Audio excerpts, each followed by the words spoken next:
Hello, everyone. Welcome back to probably the finale of Silent Hill 4.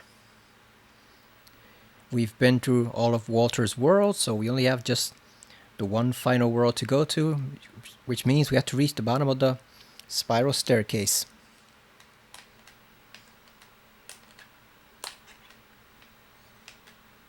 Sometimes you have to adjust the joysticks on the PS2 controller in this game. For some reason, it tends to spin on its own in this particular area when you sometimes load up the game.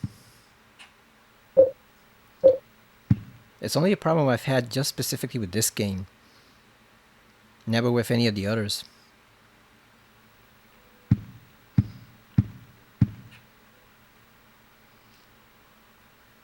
There's a scrap of red paper stuck in here. Number 1, 10 heart. Number 2, 10. Number 3, 10 hearts. Number 4, 10 hearts, Steve Garl. Number 5, 10. Number 6, 10 heart. Number 7, 10 hearts, Billy Locane. Number 8, 10 hearts, Miriam Locane. Number 9, 10 hearts. Number 10, 10. Number 11, Assumption, Walter Sullivan. Number 12, Void. Number 13, Darkness. Number 14, Gloom. Number 15, Despair, Joseph Scriber. Number 16, Temptation, Cynthia Velasquez. Number 17, Source, Jasper Gein. Number 18, Watchfulness, Andrew DeSalvo. Number 19, Chaos, Richard Braintree. Number 20, Mother, Eileen Galvin. Number 21, Wisdom, Henry Townsend. So there we go. There's the 21 victims that Walter was planning on killing. August 7.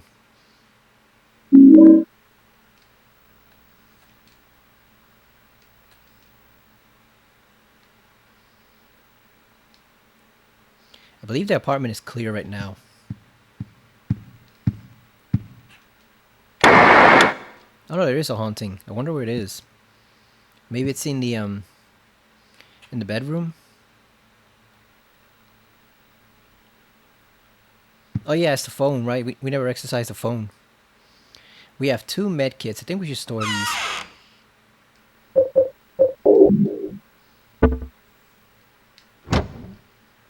We're not gonna need any items for a while, and by the time we come back here, we can get some more stuff.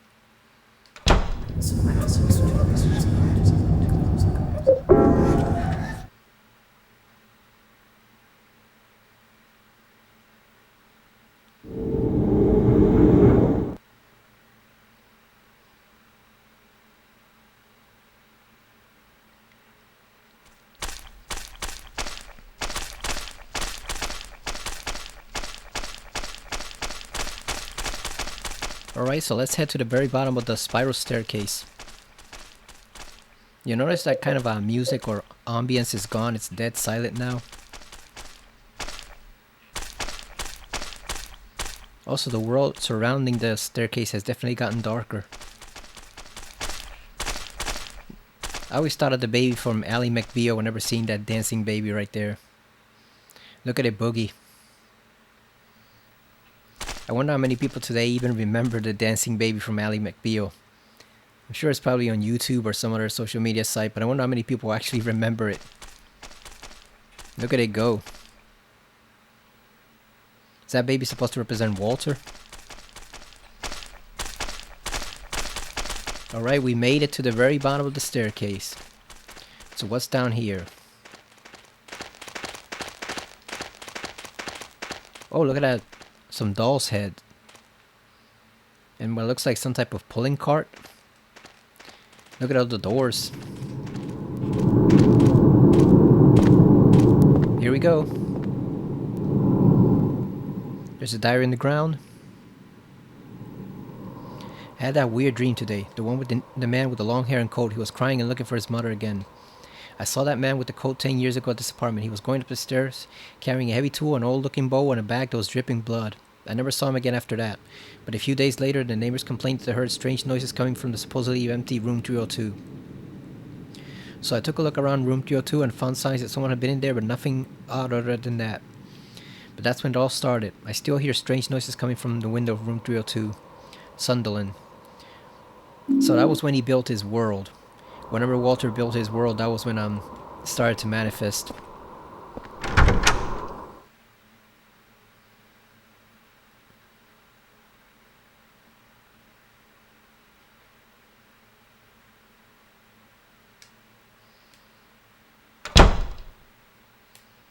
Oh wow, look at all the candles.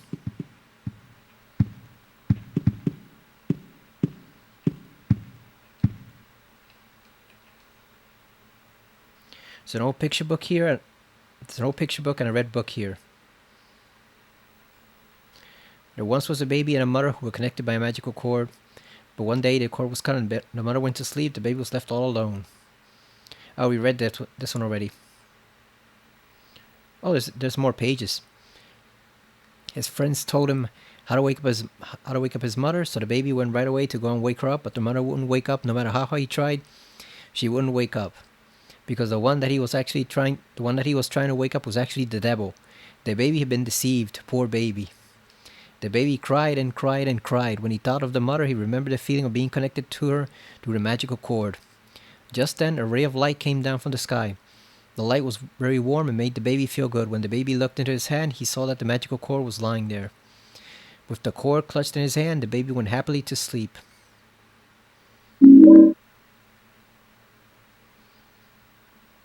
Crimson Tome. We know that's the book. That's the book we found in Silent Hill 2 in the library. She who is called the Holy Mother be not holy one whit. The descent of the Holy Mother is not but the descent of the devil. Those that be called the 21 Sacraments be not sacramental one whit. The 21 Sacraments be not but the 21 heresies. To give birth to a realm of wickedness within the blessed realm of our Lord be blasphemy and the work of the devil. If thou wilt stop the descent of the devil, you must bury part of the conjurer's mother's flesh within the conjurer's true body.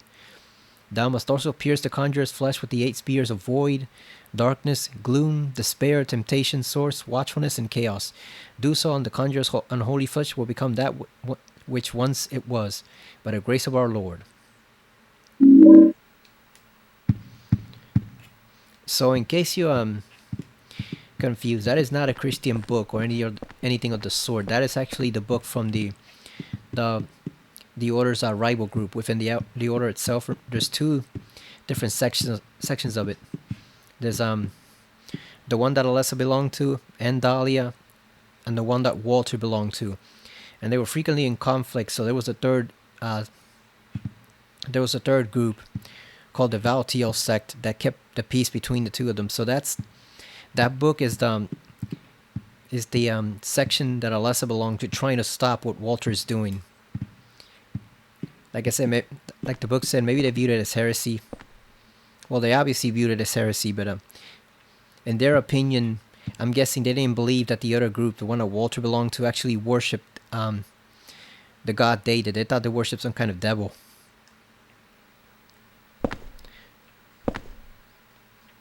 That's also why, probably, Dahlia told that story to Walter in the first place.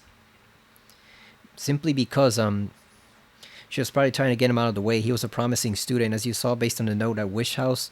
So I'm guessing if he was like their star pupil or like their most promising student, maybe she wanted to get him out of the way. So she sent him on, basically on that killing spree, knowing that, it would get entrenched in him as he grew up. And then when he went and committed those murders, he would take out not only a whole bunch of people, but also probably the leaders of the other group itself. The gate to hell. Why must I destroy this wall? I don't think Dahlia actually believed that any of that stuff would work. The whole 21 Sacraments thing. I think that's from the other group's holy book. So I don't think she actually believed it would work.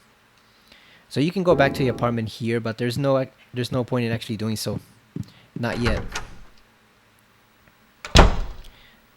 Yeah, I think she figured what Walter did with the murders would give the other group a very bad reputation, and 2, probably kill quite a few of the leaders of the other group, since they were included in the sacraments. So I think she was just trying to get him out of the way while she figured out her own plans. I don't think she actually expected any of the stuff Walter did to actually work. But unfortunately for everyone, it actually did. It's a piece of red paper. What's with this room? It's covered in blood and rust. This is my room, but what the hell has happened to it? This room, is it really my room? It's in terrible shape. The air is so heavy, my head hurts. Creepy, it looks like a face. What the hell am I writing? August 2, Joseph. So even though he wrote those, it kind of does lend confirmation, I think, to like some of the memos being manifest. They're the character's thoughts being manifested on paper form. I can't break down the wall. August 3, Joseph. Like the Jasper one, we know sure as hell Jasper didn't take the time to write that whole long scream while he was burning. That was his mind being reflected. When the bell rings, Eileen equals mother's body, blood. August 4, Joseph.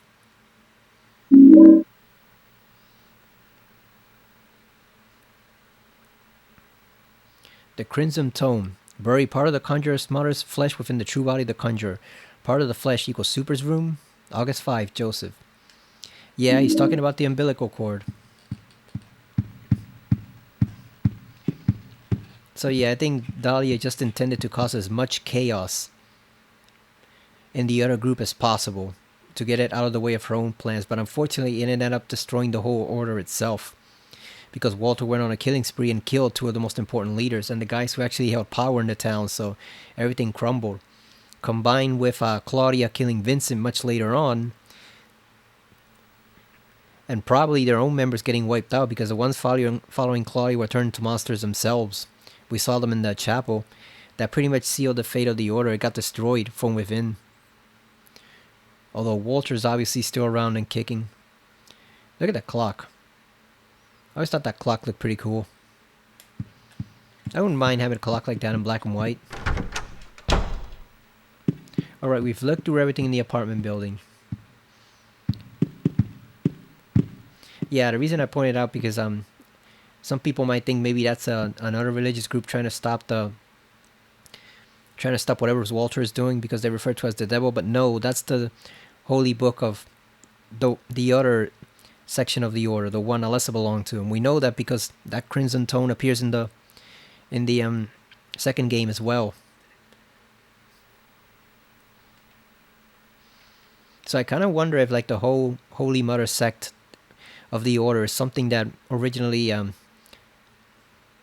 spun off from the main group. Maybe that's why it's regarded the way it is. Maybe it wasn't supposed to exist in the first place. Maybe it was just a rival group that splintered off and started doing their own thing, like the guys over in Shepherd's Glen and Silent Hill Homecoming. That would explain why Dahlia wants to mess with them. Here we go. What are we going to learn this time? Numbers are faded, but they're still very visible.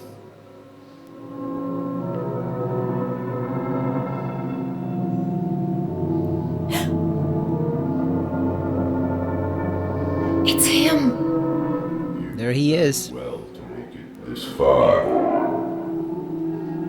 let me tell you something about him. Walter Sullivan. Henry got scared for a moment. He even took her hand. As a little boy, he began to believe that my apartment was actually his birth mother. He decided to free her from the stains and corruption of this world. At the orphanage, he learned of the 21 sacraments, the only way to purify her.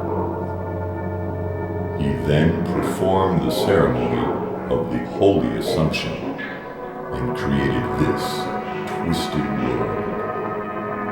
Now, he's become nothing more than an inhuman killing machine. Well, he's dead now, but he's still trying to complete the 21 sacraments. His boyhood desire to return to the bosom of his birth has divided him. Now his child self has manifested itself in this world, and soon he's planning to finish his work 21 sacraments. Number 20, the Mother Reborn, Eileen Galvin. Number 21, the Receiver of Wisdom, Henry Townsend. Even now, it may not be too late. Follow the crimson tone.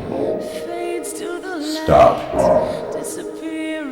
If not, wherever you run, he will catch you. Find him. His true location. It must be nearby. You must kill him. You must kill him. Kill. Kill. Kill. Kill. Hurry. She's taken over. She's number 20. The Mother was born. The Crimson Tone. Obey the Crimson Tone. Kill him. Must kill him. Kill. Kill. Kill.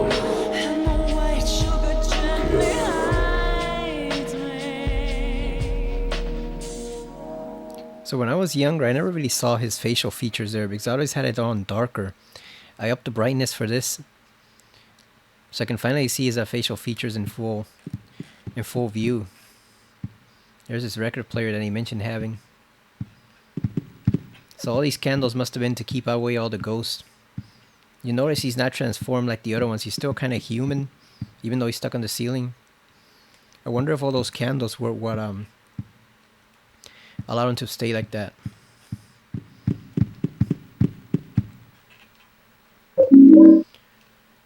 Yeah, so Walter began to believe the room was his actual mother, that it was a sentient entity. So he's completely insane at this point.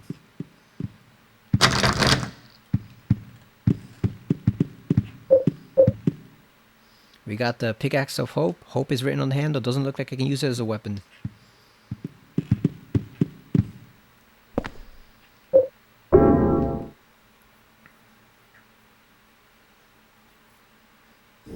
That song is nice, but when this game first came out and I saw the soundtrack listing, I wondered what kind of name is Tender Sugar for a song on a Silent Hill soundtrack. What is this crap?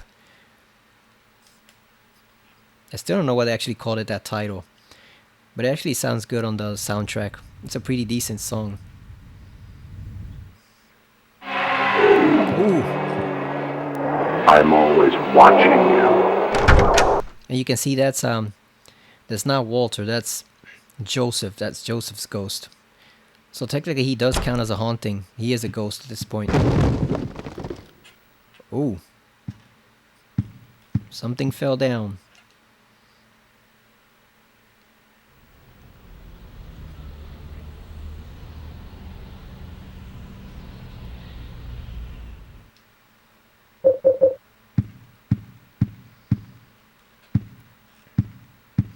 So normally you have to find a way around yeah, probably you have to look around and see where you have to use this, but since I've already played this game multiple times, you have to use it here. Some people miss it. They try to go maybe see in the bedroom or in the bathroom there's something they can use. No, it's those two the two written statements on each side of the wall were a clue. You have to strike the hammer here or the pickaxe.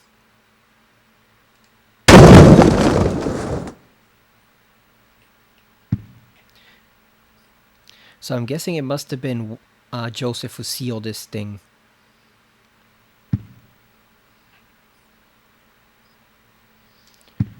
Because there's no way Frank was going to forget that this one was even here, right? There's no way Frank Sunderland would have forgotten that this room had a whole other separate section that nobody knew about. Because this is a pretty big section, so I'm guessing Joseph must have sealed this. Because Frank would have known, based on the floor plan and how many times he'd been in the room, that there was something missing. Alright, let's see what we find.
It's Walter. So I wonder, has he always been here, or did he get brought up here for the special occasion? Because surely the smell would have perpetuated throughout the whole building if he'd really been sealed up here. Walter, his body is tangled up in some kind of pipe. Should I investigate? Yes. There's something in his coat. Should I look in his coat pocket? Yes. Got the keys of liberation. Extremely evil looking keys held by the corpse of Walter. I don't know how keys can look evil, but I guess Henry found a way to acknowledge them as evil. Is this the real Walter Sullivan? It smells terrible. I guess he's been here from way before I moved in. There's some kind of strange black fluid in the depression. You can see here his feet have the 11121 marked on them. And this obviously looks like some type of cross. Yeah, but I think it's not really possible for him to be here because Joseph says he sealed the place after checking the back room and he never noticed anything in here. So I wonder if his body was just brought here for a special occasion.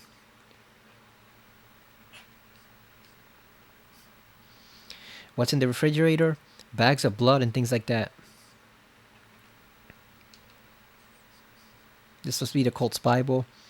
Like I said, it's probably the Bible of the Holy Mother section of the cult, not the one that dominates Silent Hill 1 and 3. It's filled with white oil. Walter must have used this here. And mortar and pestle, there's some kind of residue in it. It's a bowl made from obsidian. If you notice the items, you recognize them. These are the items that James picks up in Silent Hill 2 for the rebirth ending. You have the white oil, you have the obsidian bowl. This is a new one. And then you have the Bible, even though it's not the same book, but it's still a holy book from the order. We don't have the other one, which is Lost Memories. But that one's not really important for the ritual. That's just telling us about the history of Silent Hill. So, technically speaking, if you were trying to use these to create some type of ritual, you don't really need that one. So that's what Walter's obviously doing. This kind of looks like Pyramid Head's knife. What the hell was Walter doing in here? Again, there's always a confusion. It must have been his ghost that dragged his body here. Unless it was someone else who was killed and then he came back here and killed himself in the room. After stringing himself out there. And then, I guess once he gained that power, then he was able to get him out of here.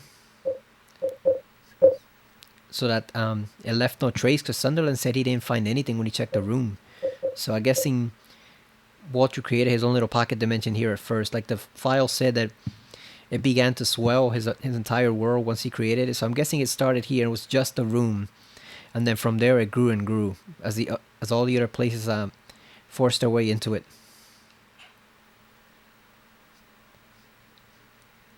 But that's why I kind of like this story because oh, they're back again.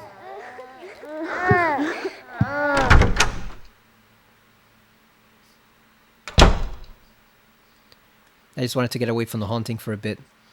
But I was saying that that's kind of why I really like this story because the order in the first game and in the third game we see some of the members are dangerous, but then we get told of how the religion changed in Silent Hill 2 and how they were pretty much forced into becoming harsher and more ruthless than they originally were.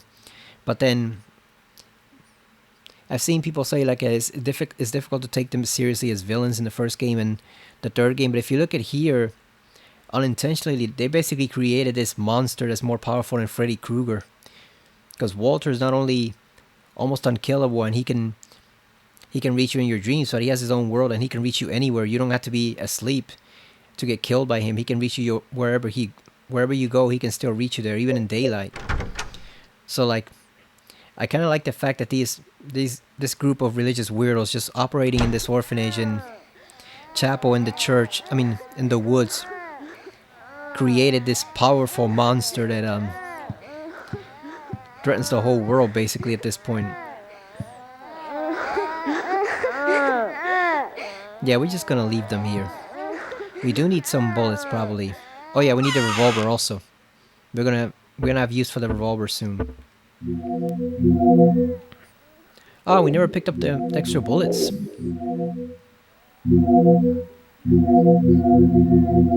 How much health do we have? We have some. We got 12 nutrition drinks.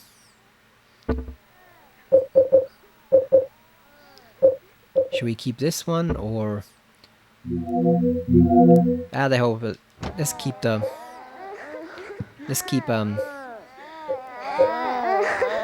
first aid kit. Alright, so let's use the keys.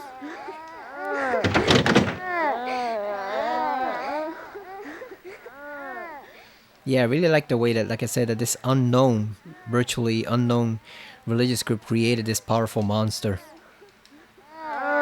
Like they basically made their own Freddy Krueger and they lost control of him very quickly.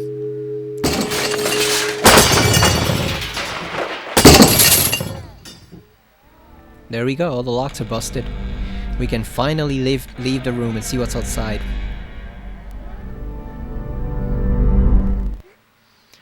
Alright, so it looks normally from here. It looks normal.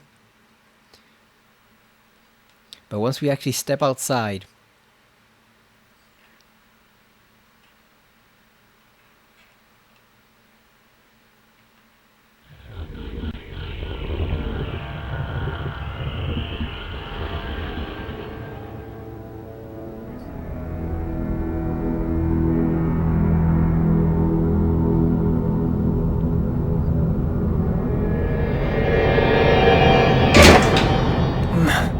Damn, Harry busted out of that room with force. Look at that.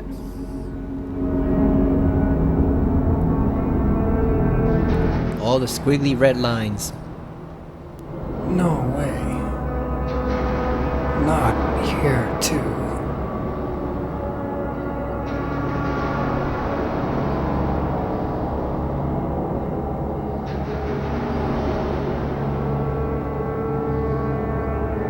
There's Eileen. Somehow she made her way up here. Eileen?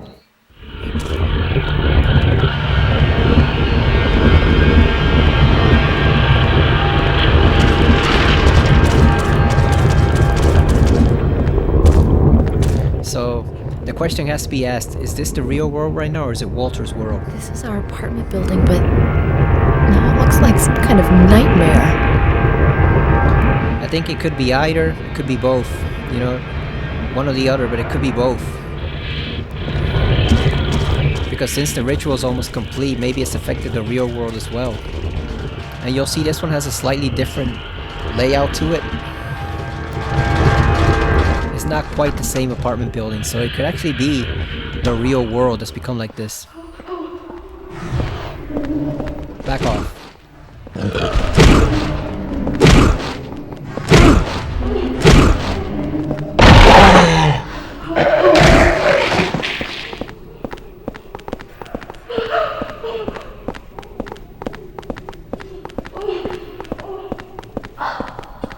So that's a woman sobbing. Oh, here comes an ostrich. The Saint Medallion. Now these guys actually unsettled me a bit when I first saw them. Let's see if it's... Yep, there it is right there.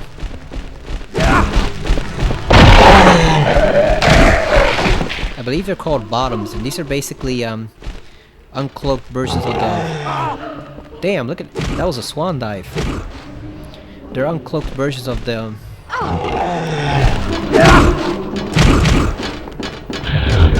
of the cloaked monsters. The twin victims.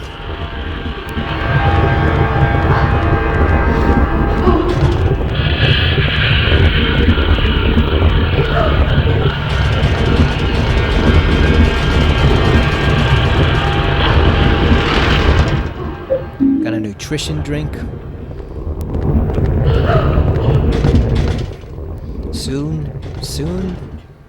Soon it will begin. Very soon now. Anytime now. Soon. It's starting. It's like a show in a stadium. Getting the audience hyped up.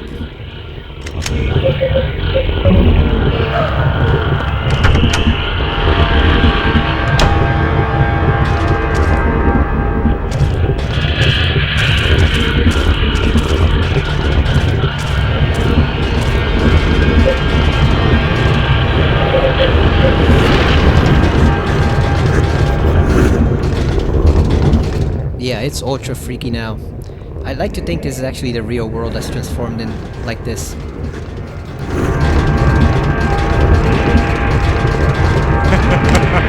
Ooh! Walter with a gun. You saw the body bags hanging there too, didn't you? It's a painting by the person who lived in this apartment. So here's where you can find the last of the swords. It's right here. Just lying out in front. There it is. And we're gonna use that to pin we're gonna pin a very ineffective but the only remaining ghost once we see him.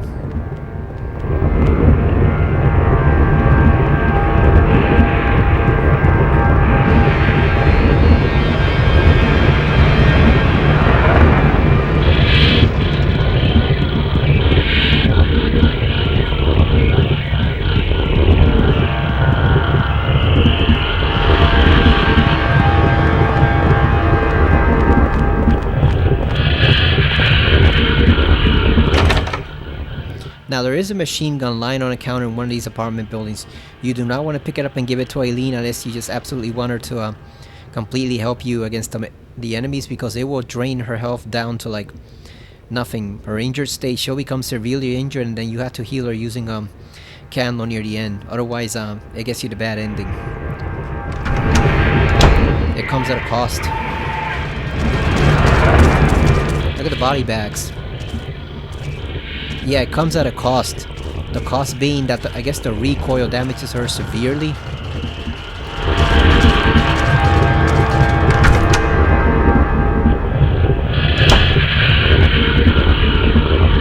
Look at him waiting there. So you do not want to go in there. Oh, he's just waiting. Look at him. He missed. Ah, damn. We got him.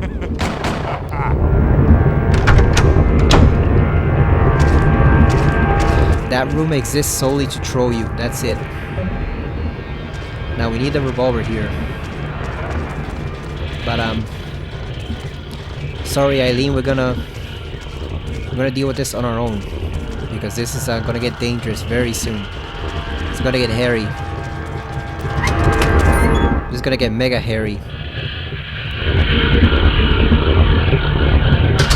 Because look at what's waiting for us.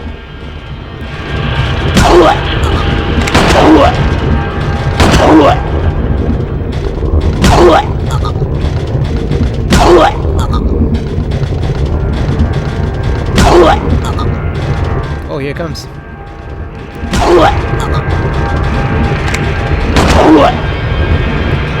One shot. Oh, there's more of them.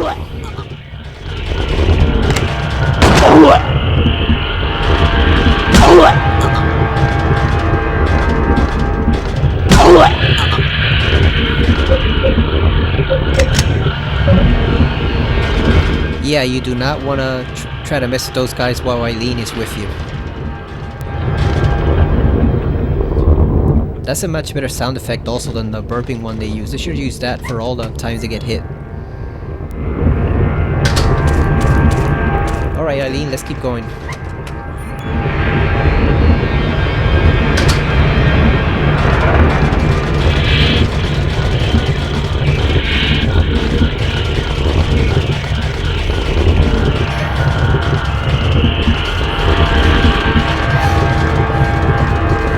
I thought that was Eileen for a moment. I was about to say, what's attacking her?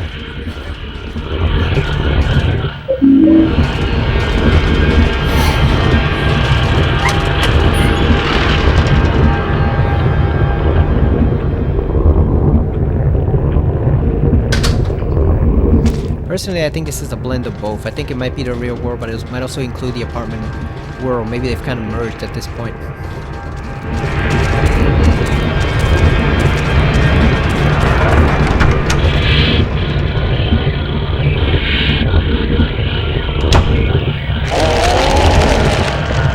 Really?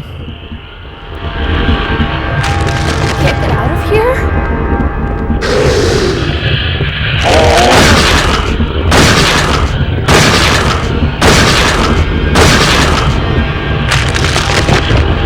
Yeah, you back off, fool.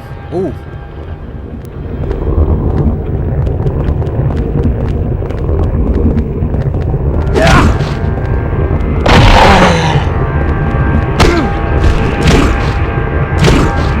It's one of the smaller ones, too.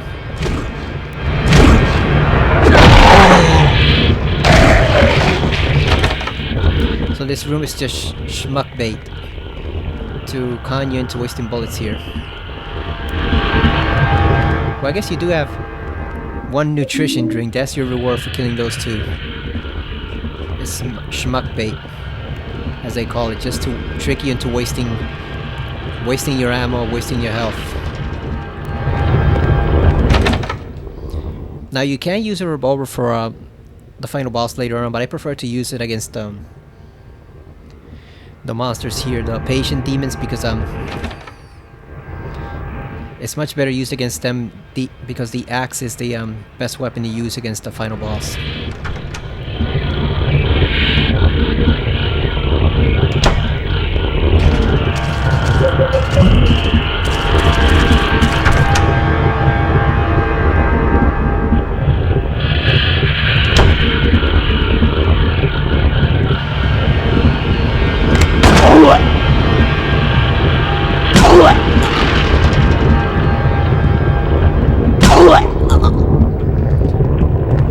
I never went into this room in this version of the apartment during my first playthrough, so when I came through it on the second playthrough, I was completely stunned to see that enemy here. I did not even know it was there. That huge patient demon, I had no idea. Obviously this is Eileen's old room. This is Eileen's blood. It sure is, Henry. Looks like she's got a green herb from Resident Evil.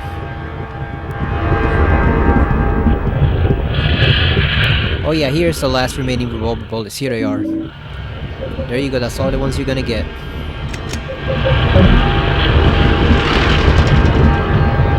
Oh, there's a painting from Silent Hill 3. I believe that was the one that cost like $5,000. So either Eileen got a cheap replica, or else she's way more wealthy than we thought. She has money. She's loaded. It's probably a replica. I don't think Eileen... She doesn't look like the type that who can afford that, or else she wouldn't be living here.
Eileen's getting a tour of the whole apartment building at this point. More nutrition drinks. You can't get enough of them.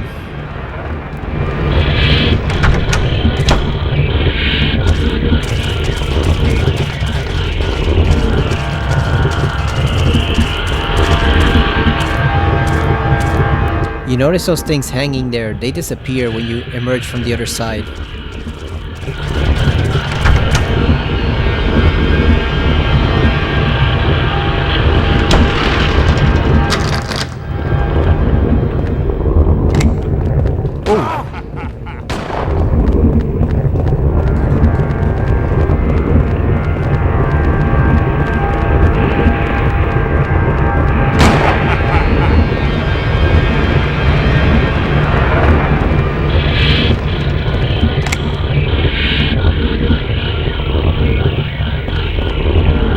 Oh.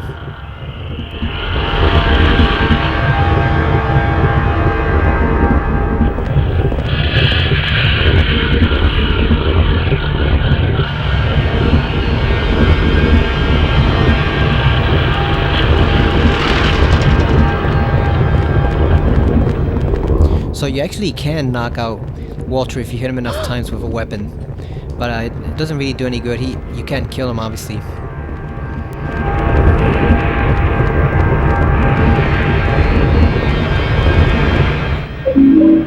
Like I said, you can use a revolver later on for Walter, but it's probably best to use the axe. The axe is the best weapon for him by far. That room kind of looks like a jail cell, doesn't it? The red tiling.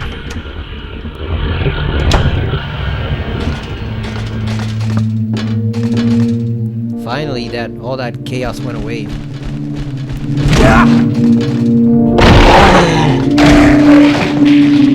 Damn, we almost hit Eileen there. Look at that, now there's body bags hanging on the other side. They disappear when you go back there, so that's a neat touch.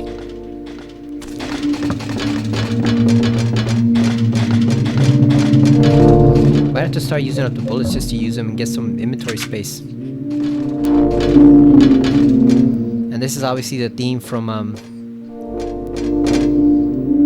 the intro.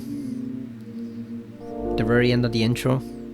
I believe it's called The Lat's Mariachi or something like that. Which I always thought was a weird title.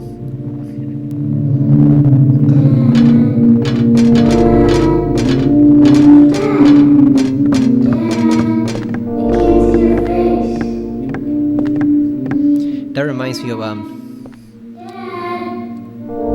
Alan Wake 2.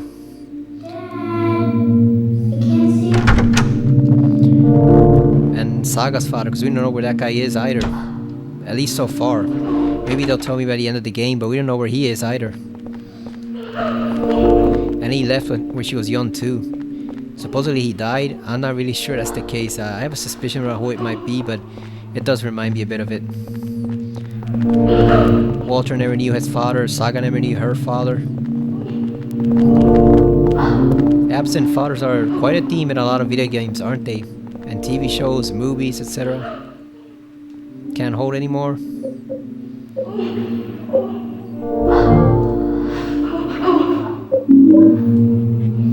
Yeah, I'm gonna start using the bullets just to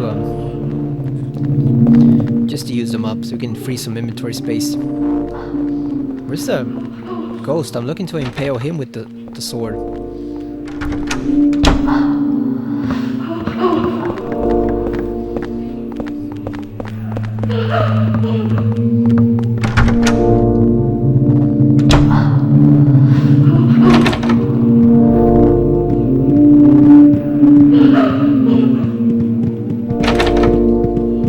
So if you were running short on items, they do give you quite a bit, as you see.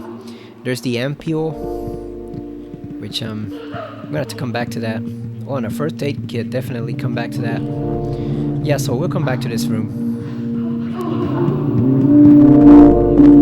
And a candle. God damn, it's too much stuff. Gotta get rid of some things. I think we might just shoot the ghost. So that is this one right here. You notice it's chained up over here. We got Yep, 6 chains. There's 6 chains in the way. I can't open the door. So you gotta find all that stuff first.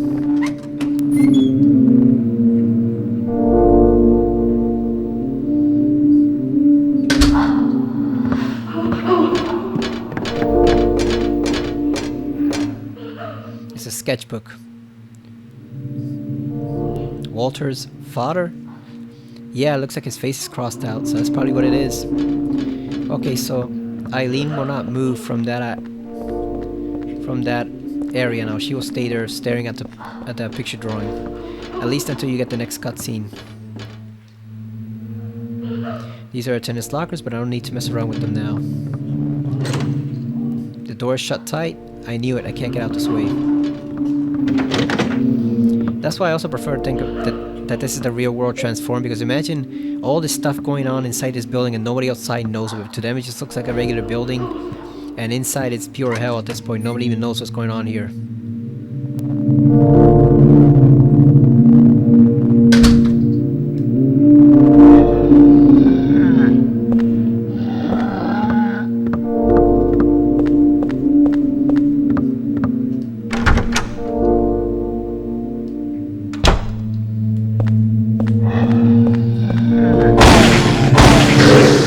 Here's more stuff being used with the bullets on.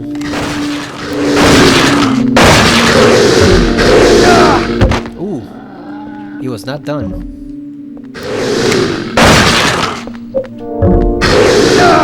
God damn, these are tough ones.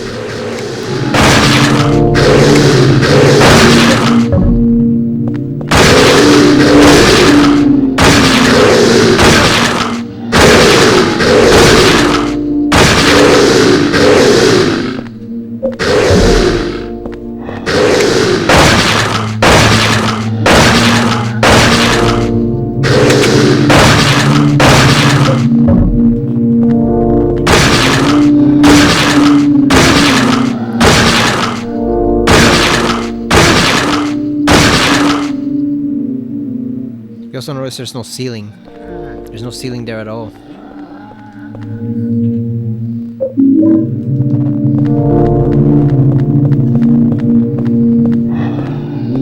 Let's see if we can bring Eileen with us, because I always like to have her see the stuff too. But let's see if we'll trigger the cutscene.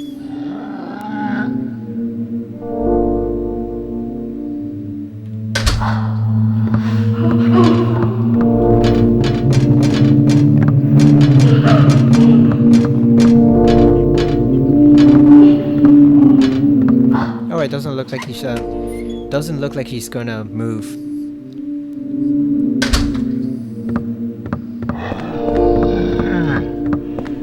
Oh, shut the hell up!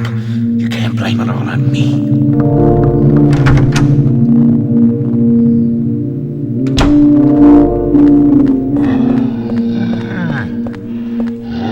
I told you we shouldn't have a baby, didn't I?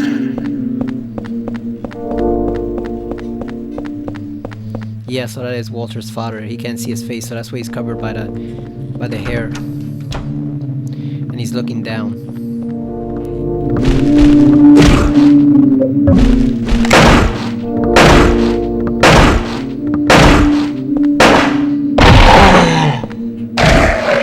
Oh yeah, let's waste that ammo.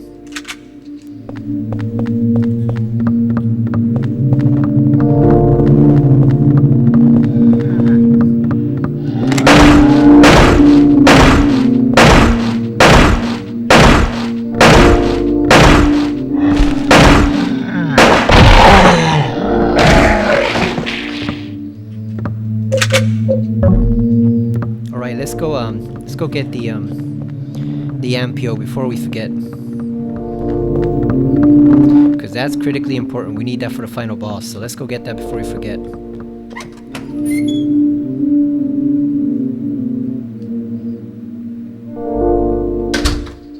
Oh, here we go.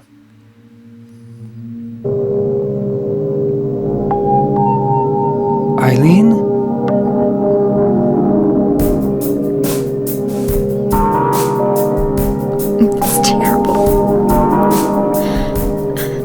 Poor little boy.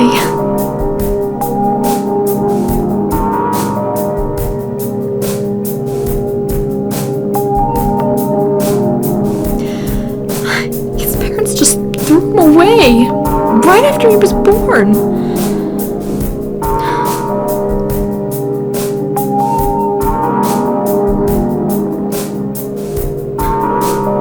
Poor thing. He really thinks that room 302 is his mother. I've gotta help him.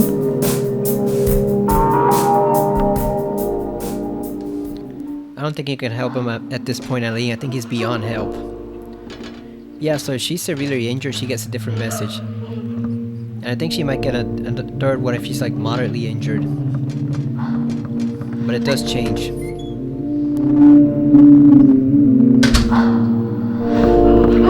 Alright, let's go get the ampule. I believe it was this one, right? Yeah, it was this one. Oh yeah, give me that.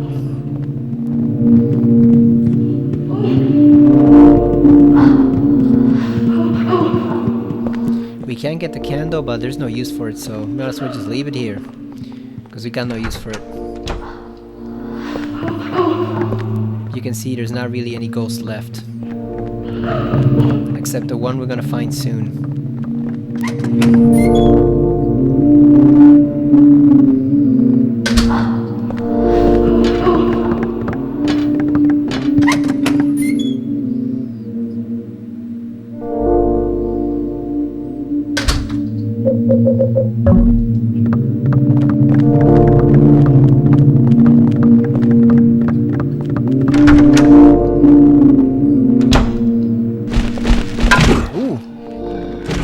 God damn, came out of nowhere.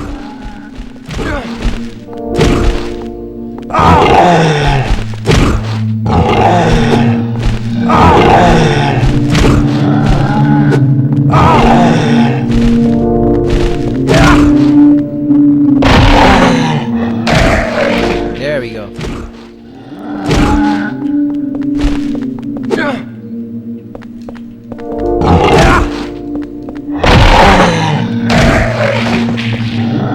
God damn, that did a lot of damage.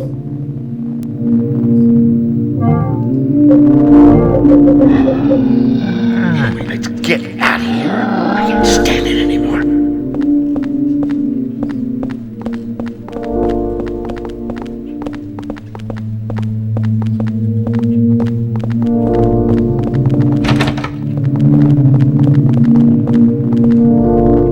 Another nutrition drink, should we even bother to pick it up?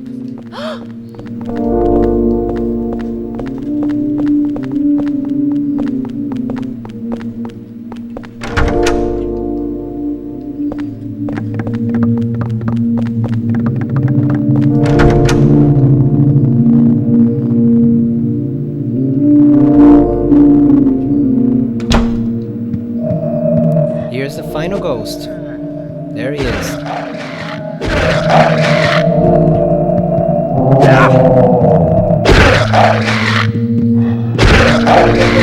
There you go.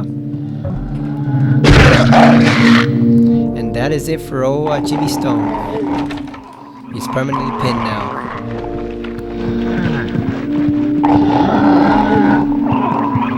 If that super hears him, we're in trouble. There's something about that guy. I just don't like the look of him.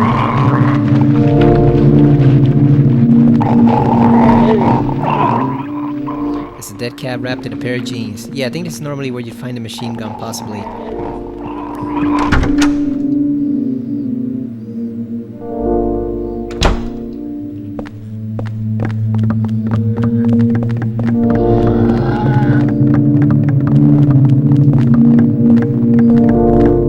Little crybaby.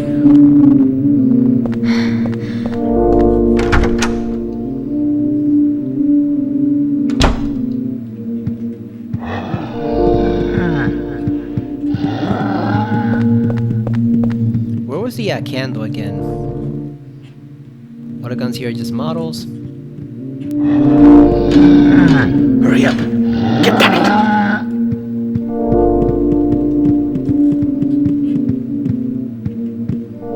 No, we don't need any more bullets. Actually, we might need some for the no, because we have the revolver. I was gonna say for the monster's gonna show up after we touch the thing in Sunderland's apartment, but no, we got the revolver. I forgot. Let's go get the candle. Where was the candle? Oh, I think it was back in I think it was back in near Sunderland's place, right?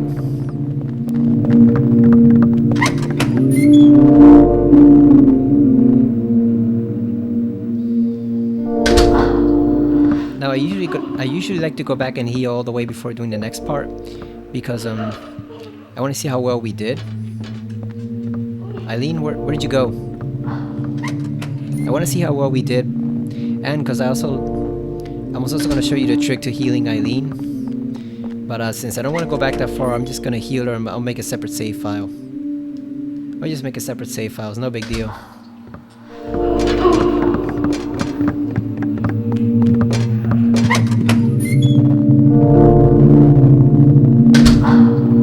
Now you can either heal her in the room itself, or you can heal her outside. But you want to make sure you go straight to the box. You don't want to linger around too much. You want to go straight to the red box. There we go. Take the holy candle. So once you enter there, you want to make sure you go straight to the box. Because otherwise it'll undo the whole thing. So you want to... You can do it inside the room as long as you don't approach the red box. But you can also do it here.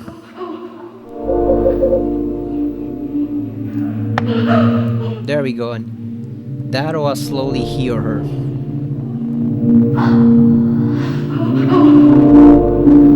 There we go.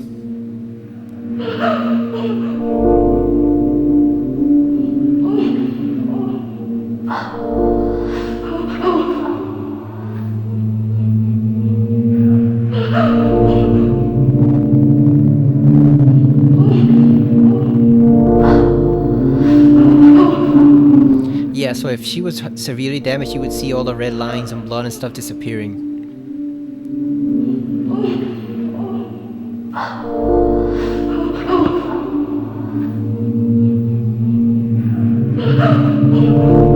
Alright, let's move.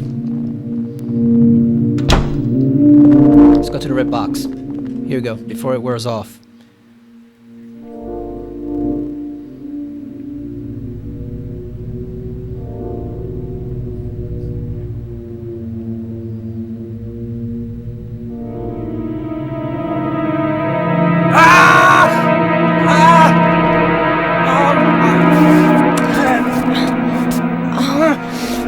That's the first strong sign of emotion we've seen in the game from Henry. Okay.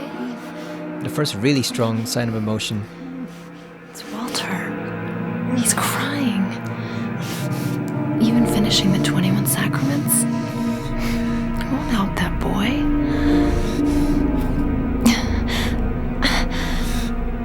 I'm going back, Henry. To the room where he is.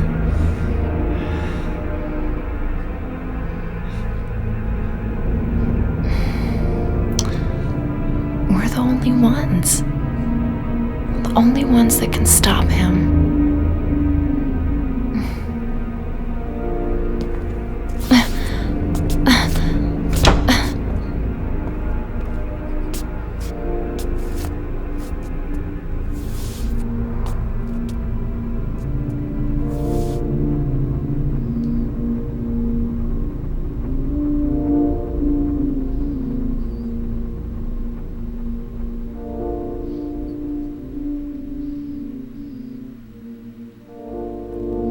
Alright, let's go. Got the umbilical cord. Walter Sullivan's umbilical cord. The superintendent has kept it for years. Yeah, so if you don't grab that and you gotta fight the final boss fight, you are fucked. You're dead. There's no way...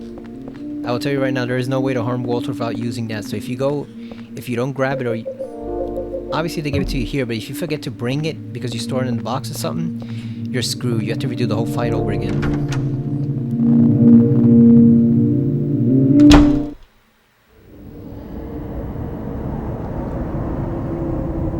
I always like this cutscene too. Everything's in place for the ritual. And And somehow Eileen has made it all the way upstairs by herself, despite all those monsters being there. We'll see her in a bit.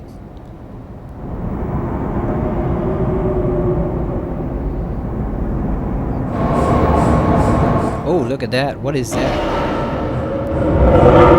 There it is. We haven't seen that face since the original intro.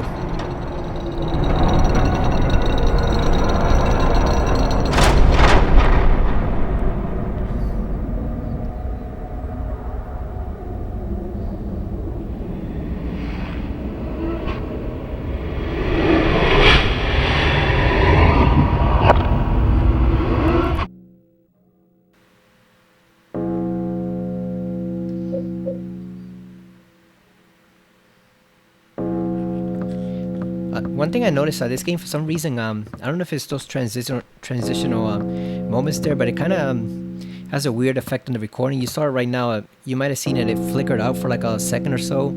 I think it's just the game, the way it's designed. Because I was looking up the last part of the video I uploaded last time, part 10. Even though the regular recording turned out fine, for some reason the backup file was split into two. So I imagine that's going to happen here also. No idea why it does that. This woman, is this Eileen? That does not look good. She's being ground up by the ball. Yeah, I wonder why it does that. No clue. Alright, so let's rush upstairs and get past all these freaking monsters. Better arm the revolver. We'll need it. We're almost done. We're almost to the end. The reason I say I'll make a separate save file is because I like to see how well I did without using the candle. But I also don't want to risk Eileen walking into her death here without healing her, so I'll just I'll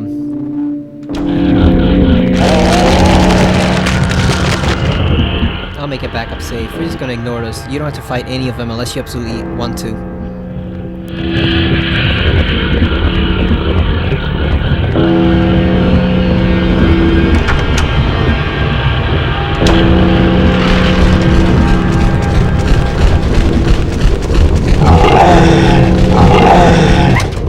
Get out of that menagerie. Yeah, we don't need to fight any of them. All we need to do is just reach room 302 again.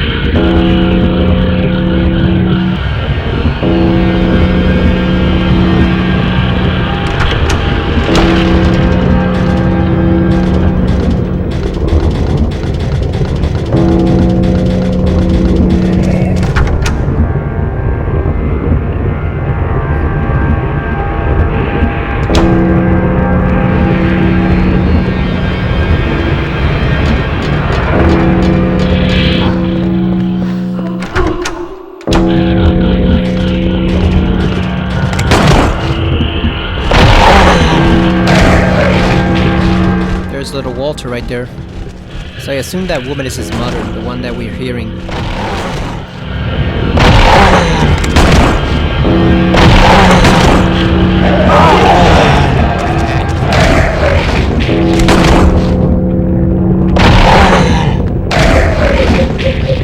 I assume that's his mother we're hearing sobbing throughout the apartment. And he disappeared.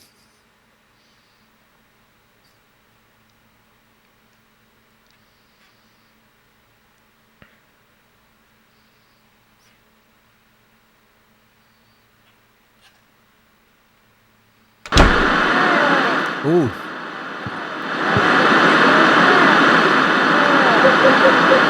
Let's use the medallion.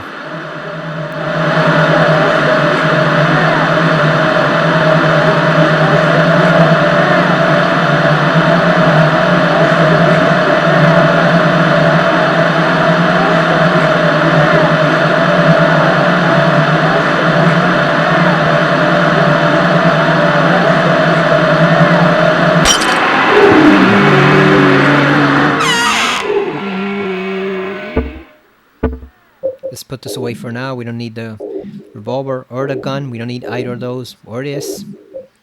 Or these. Give me that medallion.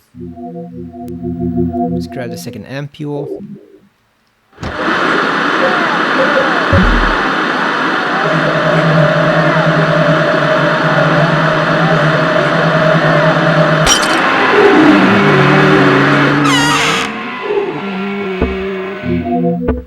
Might also use all of them up right now.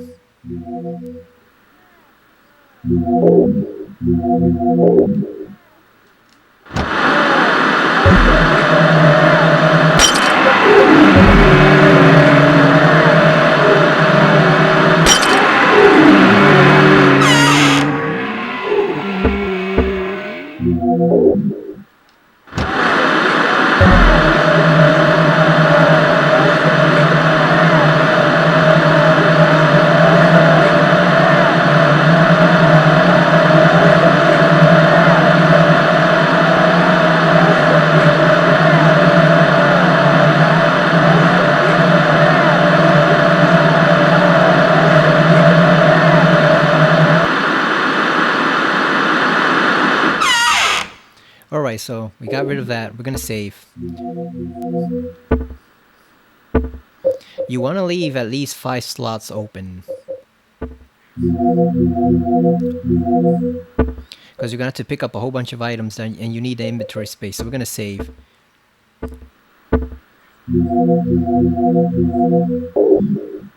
Let's use one of these to make sure we're at maximum health. Alright, so there we go. I think we're all set. Want to bring one candle along. There's a trick you can use using that candle.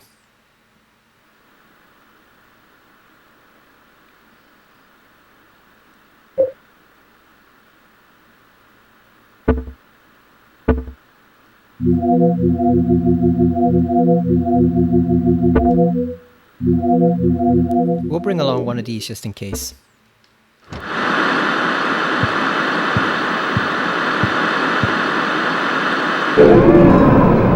Let's make a separate save file. Right over here.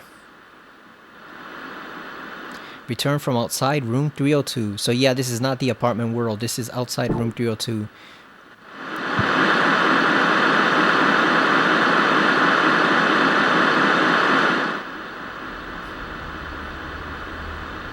Also, if you notice there, even though there's still traffic outside and everything, all the people in the apartment buildings have disappeared. Look at that, there's no one there, which confirms to me that they've gone somewhere else. It's basically overtaken the whole apartment building at this point.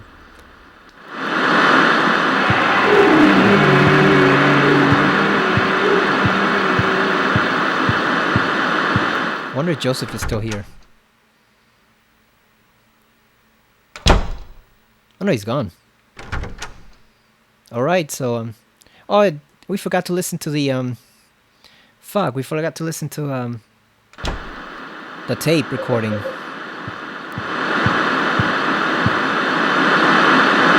Never mind, so we do have to clear this one, fuck.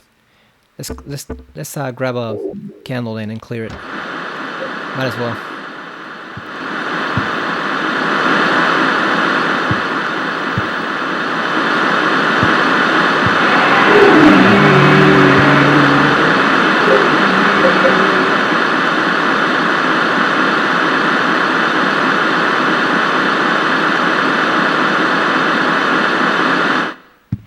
If we don't get the ending I want, I'll just redo it. Since we save, I just redo it without the without clearing that last haunting. I just want to listen to the tape.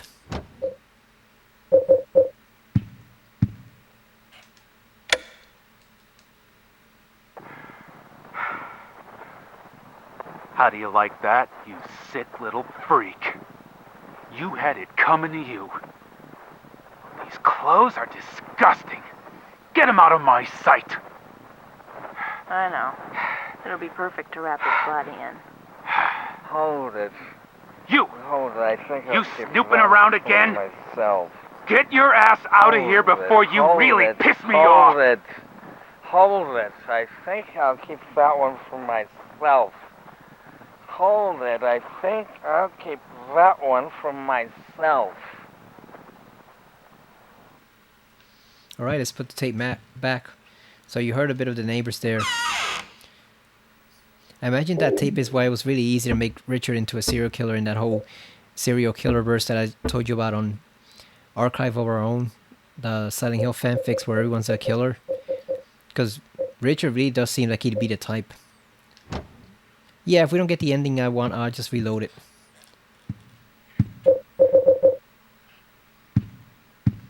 I also saw an image once around, I think it was on LiveJournal, where it was assuming that Walter has succeeded in bringing down the spirit or whatever he's summoning into the room. So what they did was they did it funny. They drew like suddenly the apartment building had developed arms and legs. Since Walter thinks the apartment is, the room itself is his mother, and obviously he will turn into a sentient being.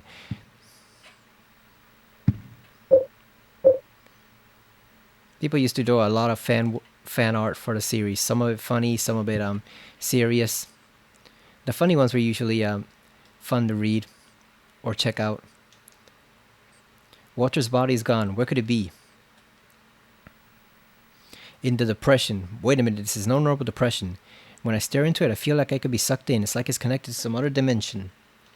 Or maybe it's like a hole that once you enter, you can never leave. Will you go in? Yes, let's go. Oh, listen to the ominous music. Again, reminds me of Alan Wake, sinking into the dark pool to access the other world. I wonder how much Remedy were inspired by the Silent Hill series when they were developing Alan Wake. Because it's like a blend of Stephen King and Lovecraft and a whole bunch of stuff. John Carpenter's Mouth of Madness. I wonder how much they were inspired by Silent Hill, because you really see a lot of similarities in the second game. Especially since the second game was more survival horror compared to the first that was more action. Action, if you can even call it horror. Oh, we're floating.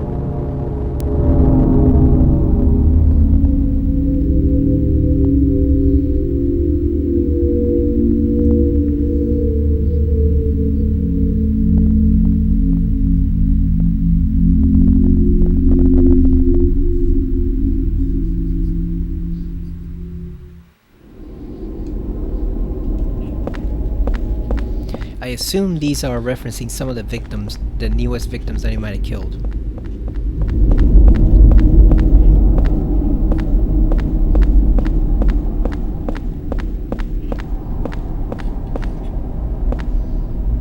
Alright, looks like this is it. Time for the big finale. Let's go, Henry. Let's go take care of business. Let's do it for Eileen. For the universe. Let's go take care of business, Henry. Gotta go save the universe from Walter Sullivan.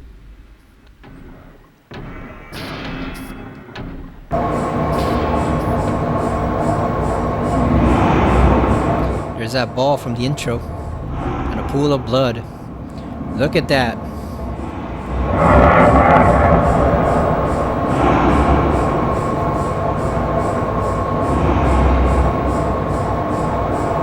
He's got his finest hobo clothes on for the grand finale. I wonder why he did his hair differently. It's shorter here than his physical body.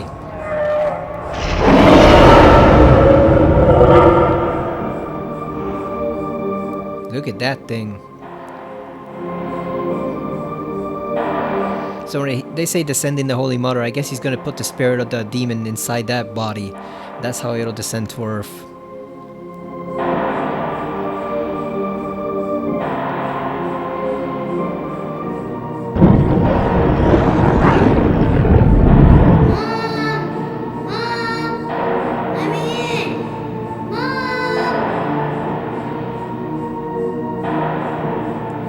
Hey there, little Walter. Just a little longer now.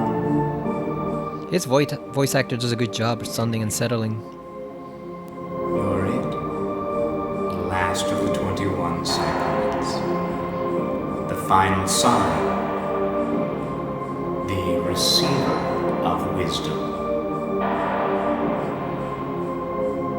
There goes Eileen walking to her death. So you wanna place a candle here next to Eileen. That'll slow her down. She won't walk as fast.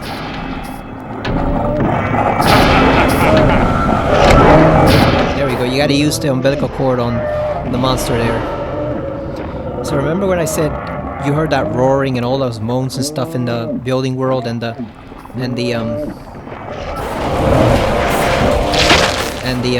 water prison? I think that's what you were hearing. You were hearing this monster. Which leads me to believe that Walter's body was kind of in storage down here until he needed it. Like maybe it hadn't fully transformed yet, but I think that's what you were hearing, Walter's real body. Down in the depths of the world he created.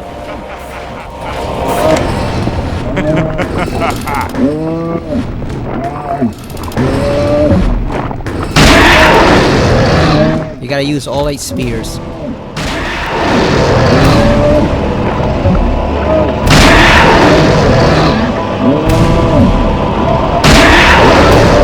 Stay down, Walter, motherfucker.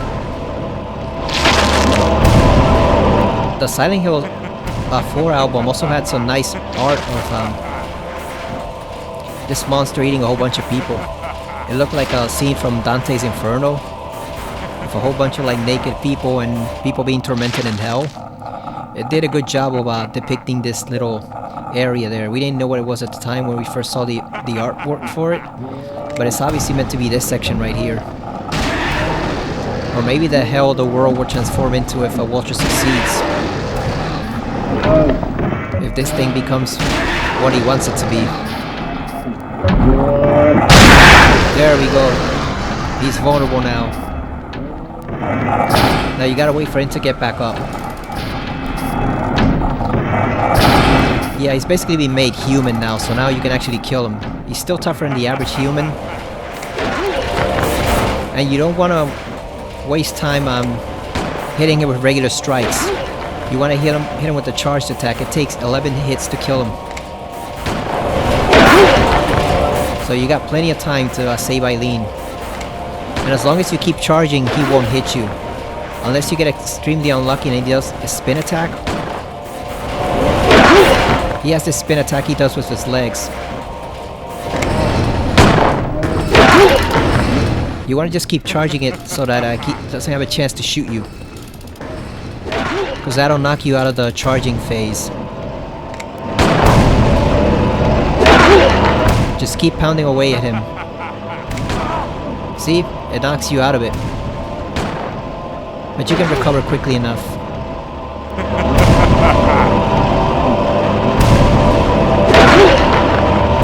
Just keep hitting him with that charged attack and he'll go down soon.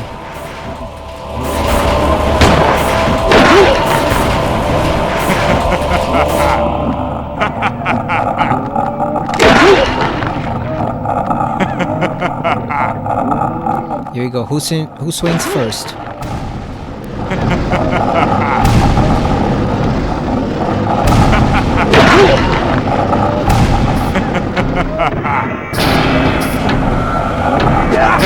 Ooh, we missed. Fuck.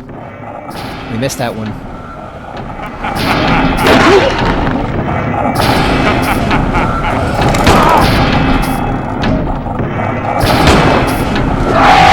There we go. He's finished.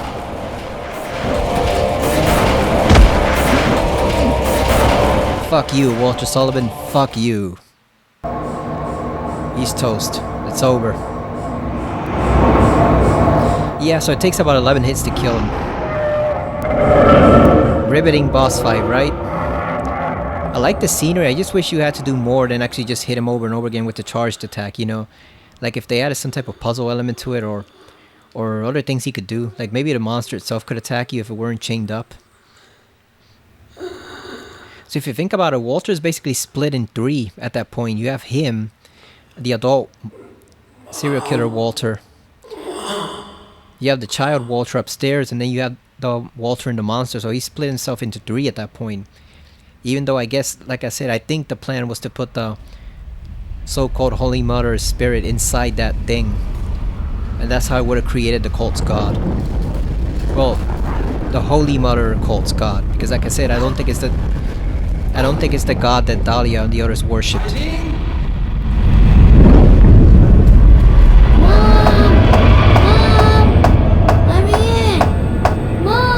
I wonder how many times Henry actually had to hit him to kill him, because you saw Eileen start to walk and she seemed approaching it pretty fast in the cutscene. But then there it seems like she barely moved, so I wonder how many hits Henry did have to land on him, story-wise, to kill him. And there goes little Walter, as the door opens to the room. Opened a bit too late for Walter at that point. There we go, Henry, we saved the universe.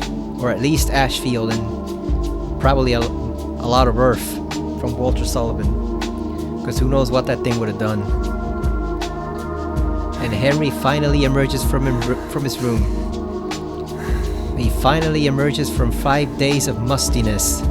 Not taking a shower or eating or doing much of anything inside that isolated room. He must smell lovely, right? No deodorant, no cologne, no nothing.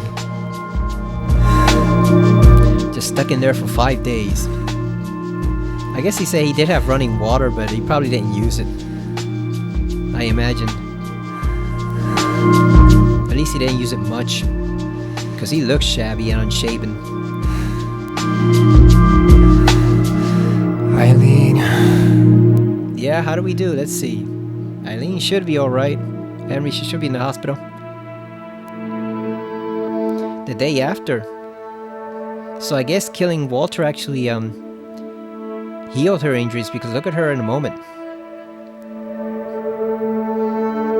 Oh, Henry bringing her flowers. Like I said, there's no way they don't get together after this. That's impossible. Henry found his soulmate in that isolated room in a nightmare world. Thanks. Yeah, she's healed. Well, I guess I can go back to South Ashfield Heights Oh yeah, now. here it is. You gonna go back? You crazy? Yeah, I guess killing Walter was all it took to heal her. The doctors must have been stunned. Uh-oh, Henry. I think we screwed up, Henry. I think we screwed up.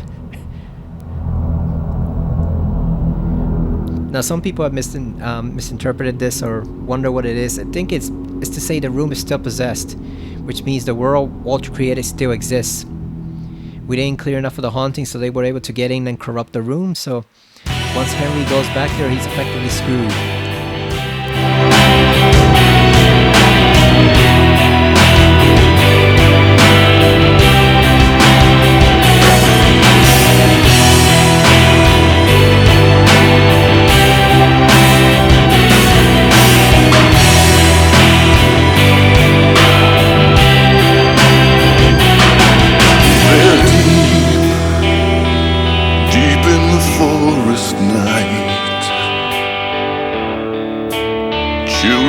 I'm gonna lower the volume just a bit because that song is loud. But actually, I actually really like this song. It's one of my favorite Silent Hill songs ever. Not at first, but then after I listened to it a couple times, it's actually become, it's gradually become one of my favorite songs of the series, probably in the top 3.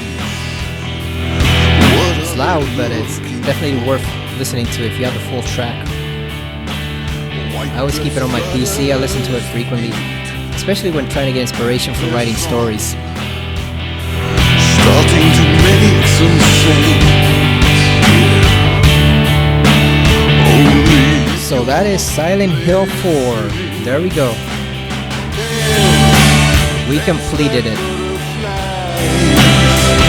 Shadows appear right before my eyes. Sound echo the absurd. How to explain something that I heard? This is gonna get copyrighted, isn't it? The forest talking insects and birds. Does the scent of soil and peace breathe Shadowbox Studio did the vocals. They did good work.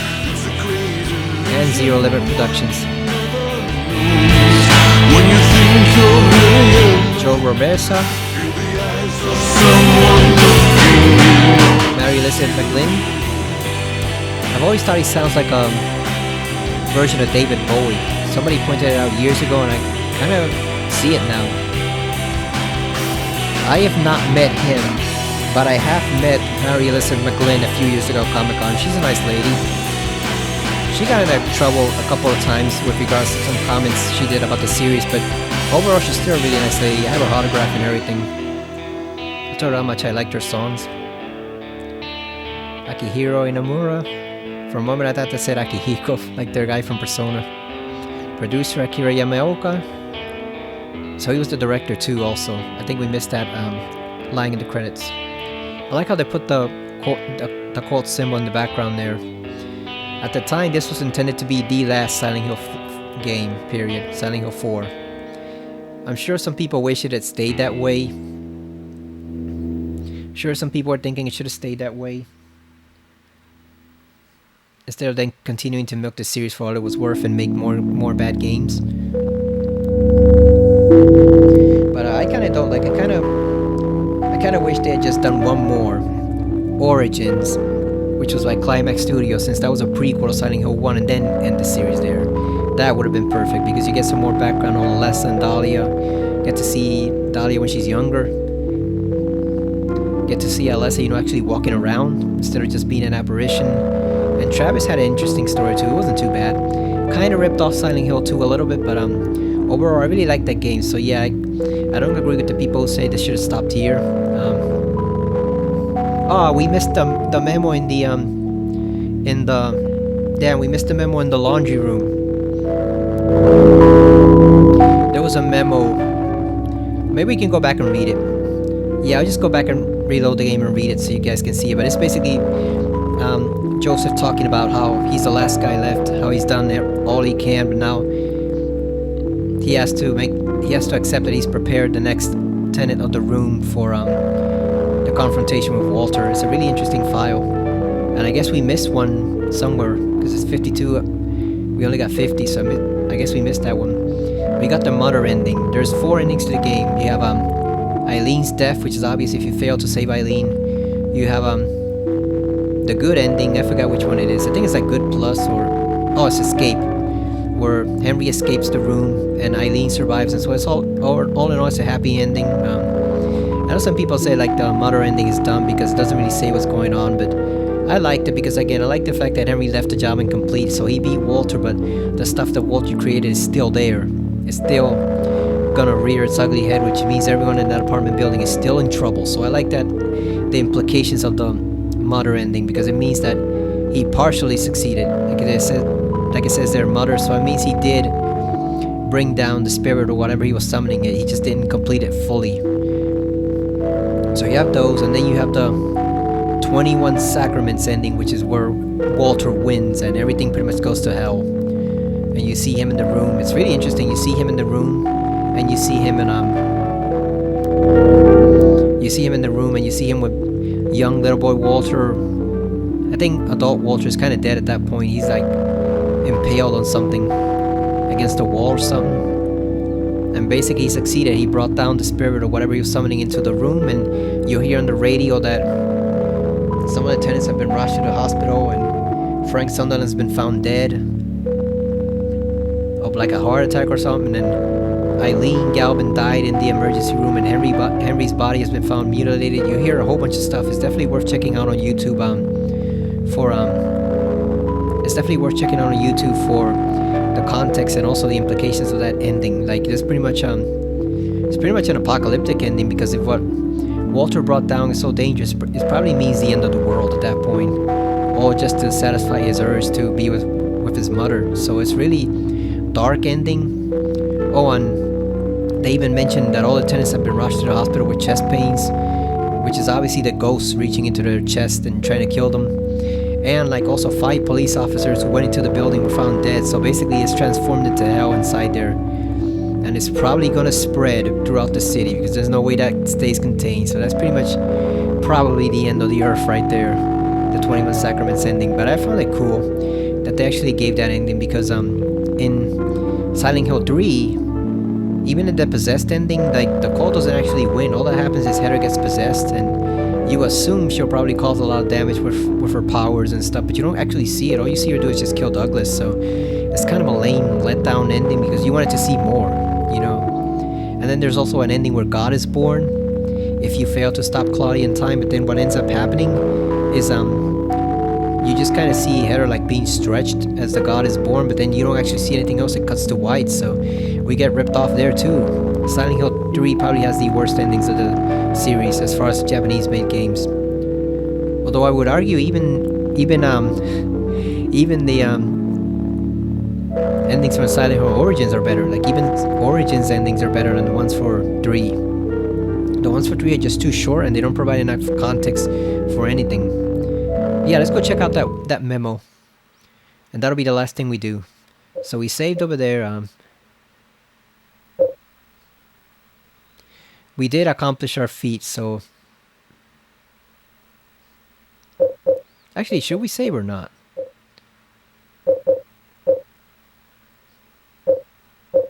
Oh, and that one, that was where we got the 21 Sacraments ending, definitely. So...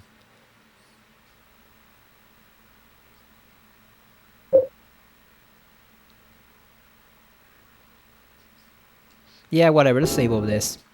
Because I think, based on the way Eileen was walking, if we hadn't given her that candle, she probably would have walked into her death in that machine chamber. You know, now let's do a new one. I want to try that out later on.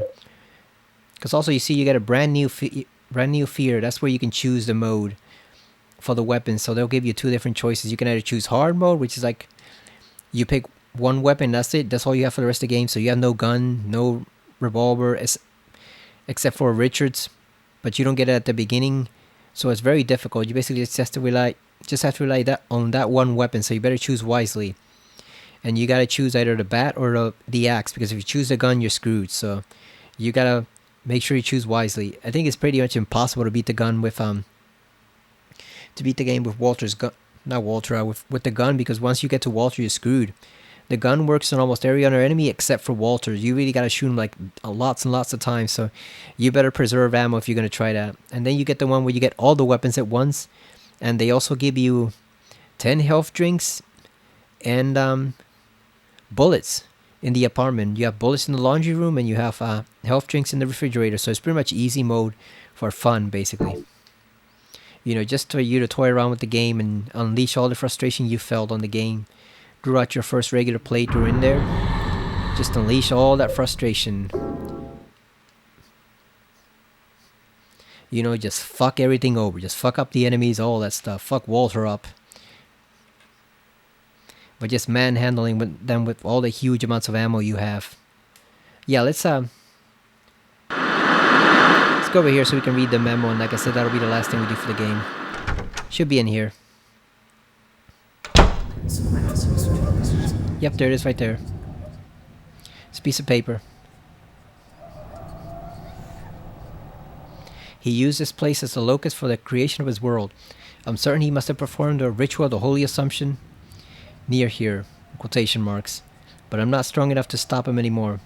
He locked me up in this room and played with me just like a toy. My eyes are starting to go blind, the pain. I can feel my body starting to die. But things are taken care of. So I guess the oppressive atmosphere of the room was basically killing him at that point.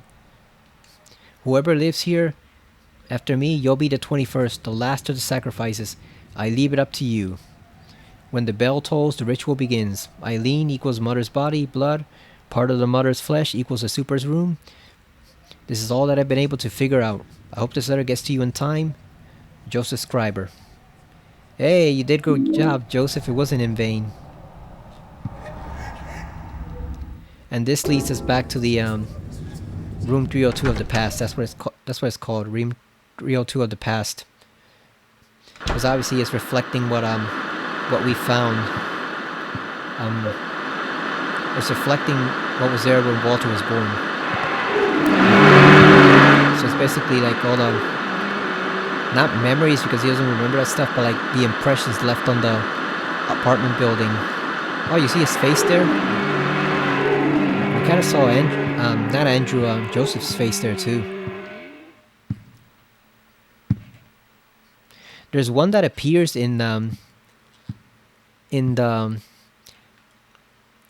apartment, not the apartment, the bedroom over there, where the portrait of the church changes to a portrait of Walter. I always thought that one is pretty cool, and it looks pretty dark too. It's a pretty dark portrait. So we did not need to use any of the ampules or first aid kits. So let's down one now, just for the hell of it. All right, so there we go. That is Silent Hill 4. We officially completed it. Like I said, it's really worth it to look up that 21 Sacraments ending on YouTube. It's definitely worth it. I think it's probably the best ending of the game, even though it's obviously the darkest and the grimmest one. You know, because there's no escaping what's probably going to happen to the Earth after Walter finishes successfully performing that ritual. Like, everybody on planet Earth is probably screwed at that point. And obviously all the main characters die. Sunderland dies. The tenants probably die from their injuries. Police officers going to the building die from getting attacked by the ghosts or Walter himself. So it's a pretty dark, grim ending. And I usually don't like those, but I kind of like it in that case, just for the fact that, like I said, Walter came from nowhere. This little boy that got abandoned in this apartment building, and the Order took him in and they basically messed up his brain.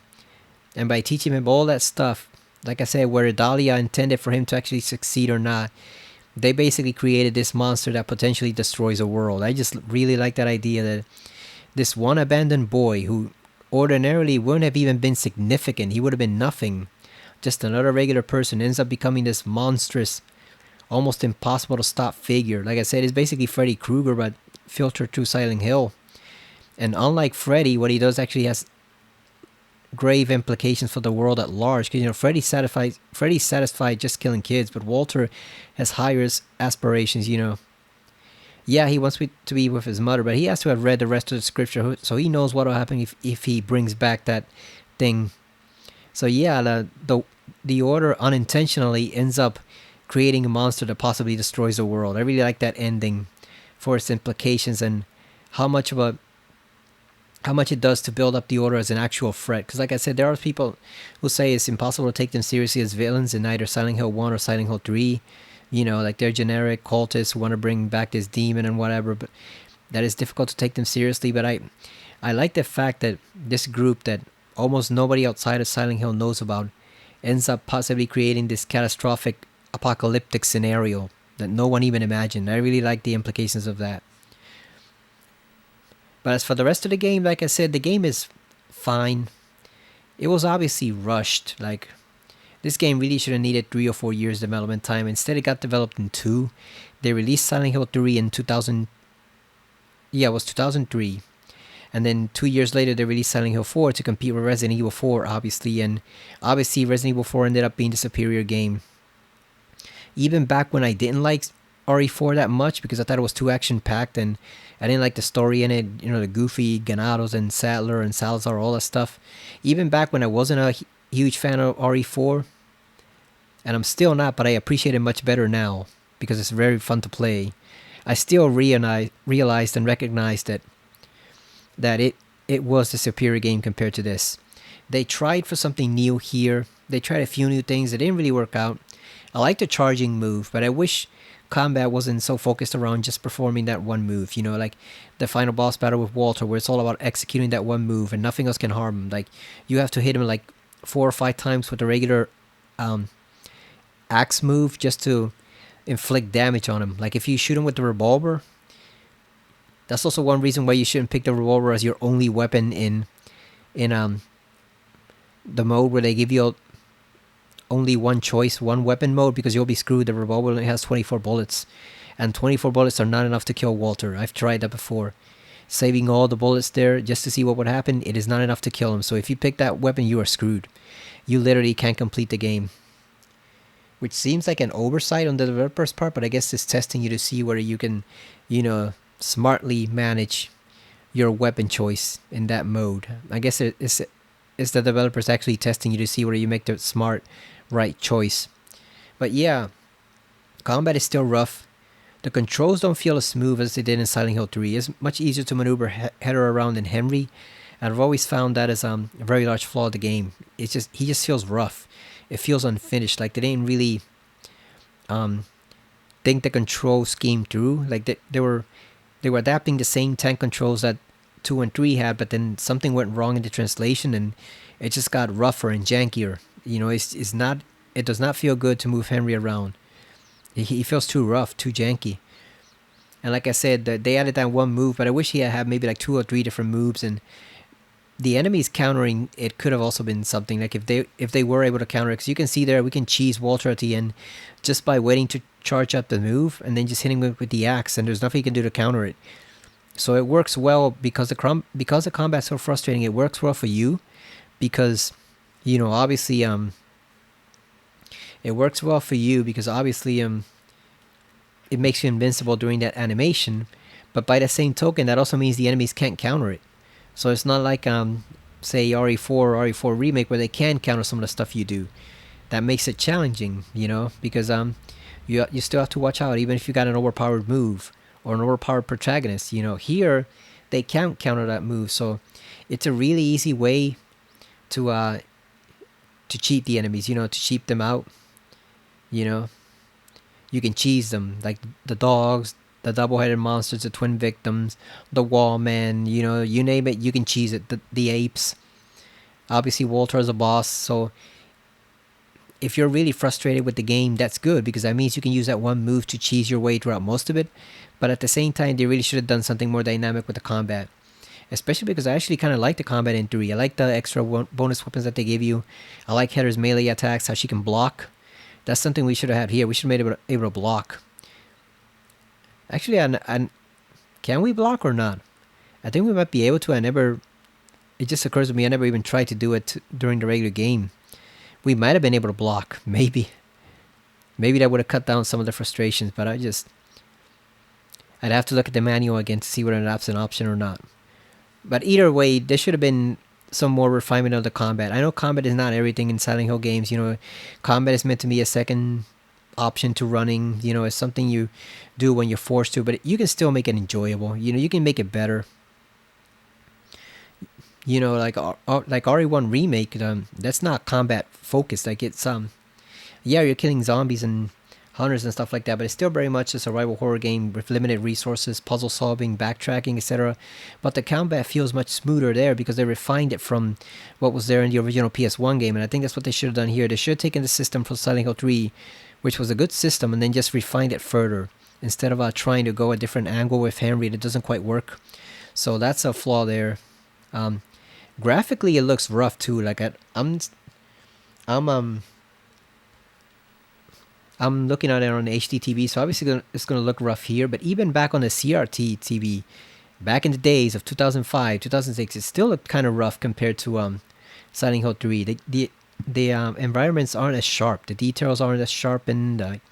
The character work is not as sharpened. Cynthia and the hell's that? The hell? Somebody was knocking? That was weird. What else do we have that we haven't seen before? Somebody was knocking. Anyway, the whole point is graphically it looked kind of rough too. And I don't really know why.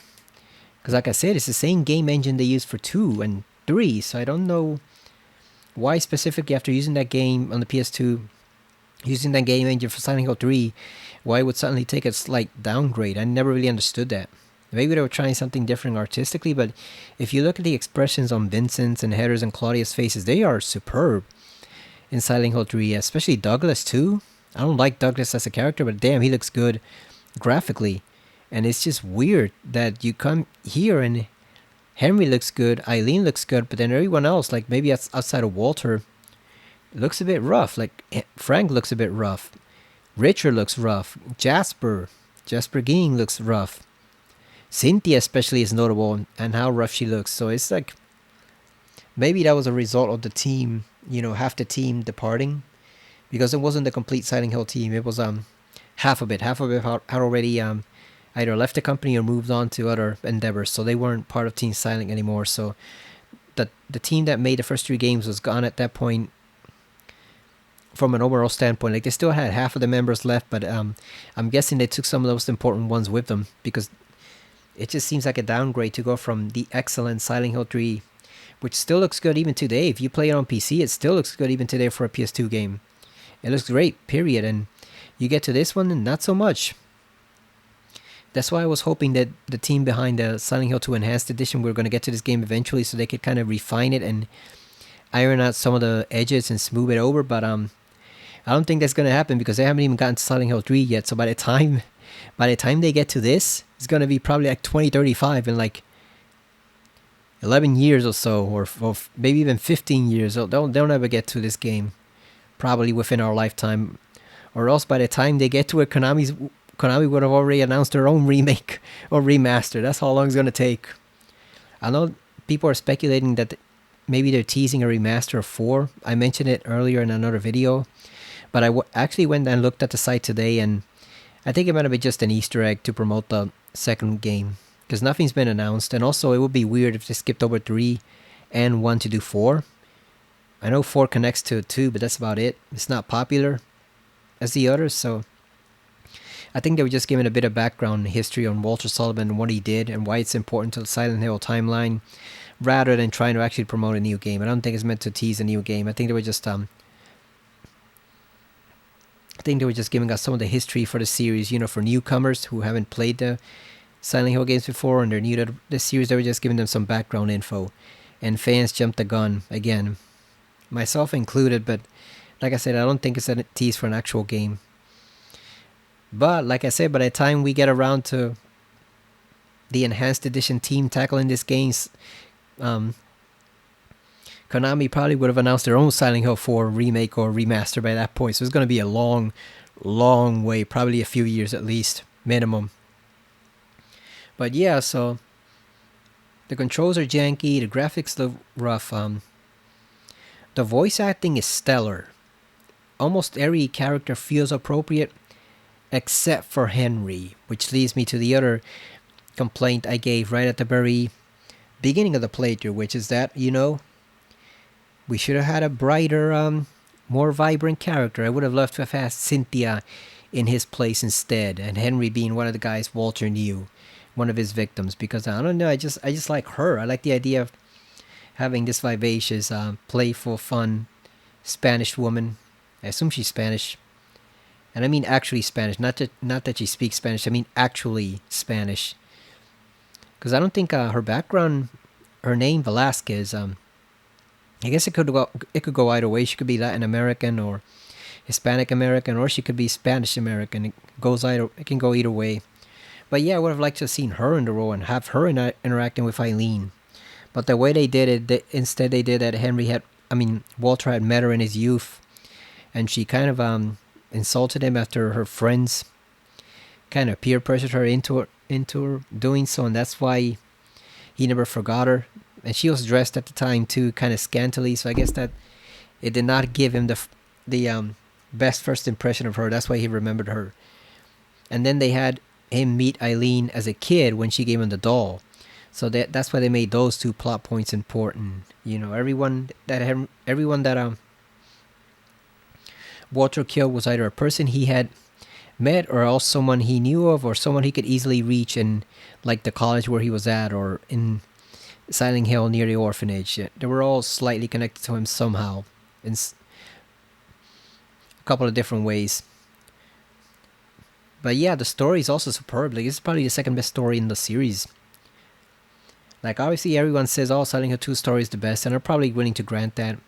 I like Alessa's story, but it's not pronounced in Silent Hill 1 and 3. Like, we spend so much time with Harry trying to find his missing daughter in Silent Hill 1, and then in Silent Hill 3, Heather trying to get revenge and stop Claudia and stop the cult, that we don't really get to know Alessa, even though she's the heart of that story, of those 2 stories in those 2 games. So, like, I think the story for Silent Hill 1 and Silent Hill 3 could be stronger. It could be better than James's story or Henry's here, but unfortunately it's kind of not half-baked, as they would say, but it's kind of underdeveloped.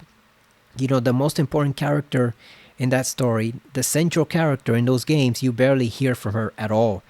You don't even hear her really speak until, like, you get the memo from her in Silent Hill 3, and then Origins had a chance to speak on her behalf, and it didn't do that great either. It did enough, but it didn't really do that great either. So yeah, those games are held back a bit by their story, but the story here is excellent. They took a different route than people expected them to. Probably they didn't. They still involved the cult, but there was also psychological stuff. Because like I said before in multiple videos, you do not want psychological only Silent Hill. What results is Silent Hill Shattered Memories, and even though that's a good game in its own right, it's not a good Silent Hill game because it doesn't work. You know, you cannot have psychological only Silent Hill. You need to have the supernatural involved in some sense or fashion. And like I said before, I remember clearly the fans on message boards at this time. I remember them, asking, oh, can we get more psychological stuff? You throw the cult away. Less supernatural stuff. We want psychological. And that's exactly what Team Climax did for Shattered Memories, and they hated it.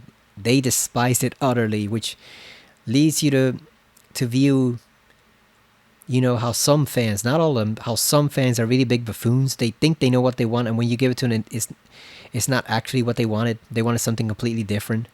But yeah, there's a good mix here of the cult and psychological. You get the cult with what Walter's doing, how it's apocalyptic, but at the same time, you also have the psychological aspect of what happened to him and the abuse he endured, and how it all stemmed from being abandoned as a child, as a baby, basically. So you have the psychological impact of it too. And like I said, you also have the psychology of the characters. Like, they were all people Walter either met or knew of, or were in his vicinity in some way, shape, or form.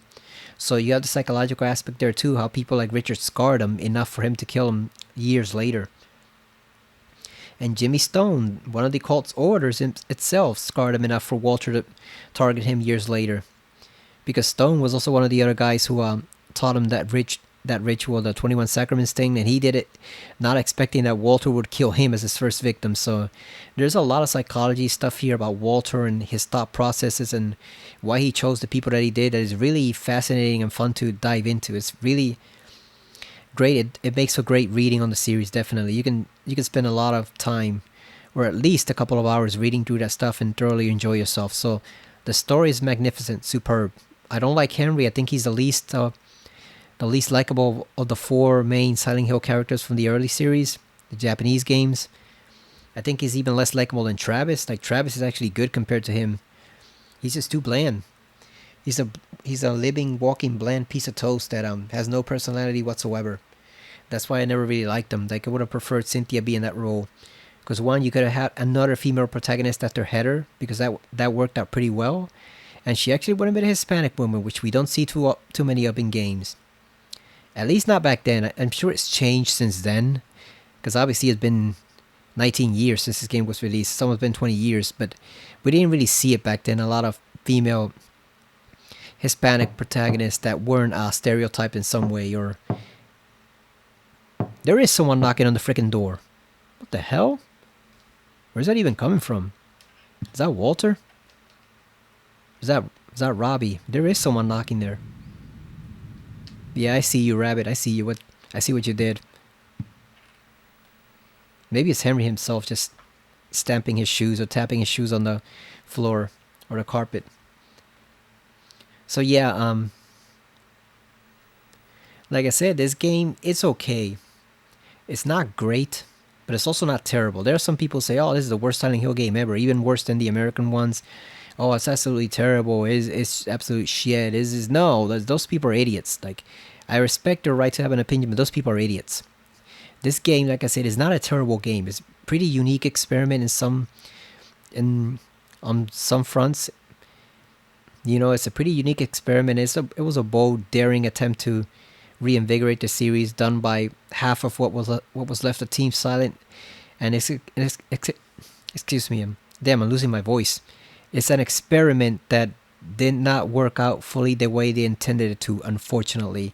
They thought it might have revitalized the series. Like, even though it was intended to be the last, probably, I'm sure a couple of them were hoping it would revitalize it so they could keep going. Certainly Konami wanted it to keep going, but it just did not work out the way anyone anticipated. I'm sure if it had been otherwise, if it had been massively successful, we would have seen more games for the Japanese developers themselves, from the Japanese team Konami, instead of them handing it over to a Western developer.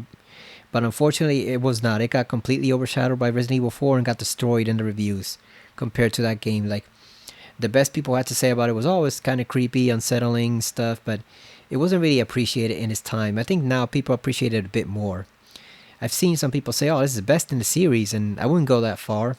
It's not the best in the series, and you can quote me on that. It's by far not the best in the series.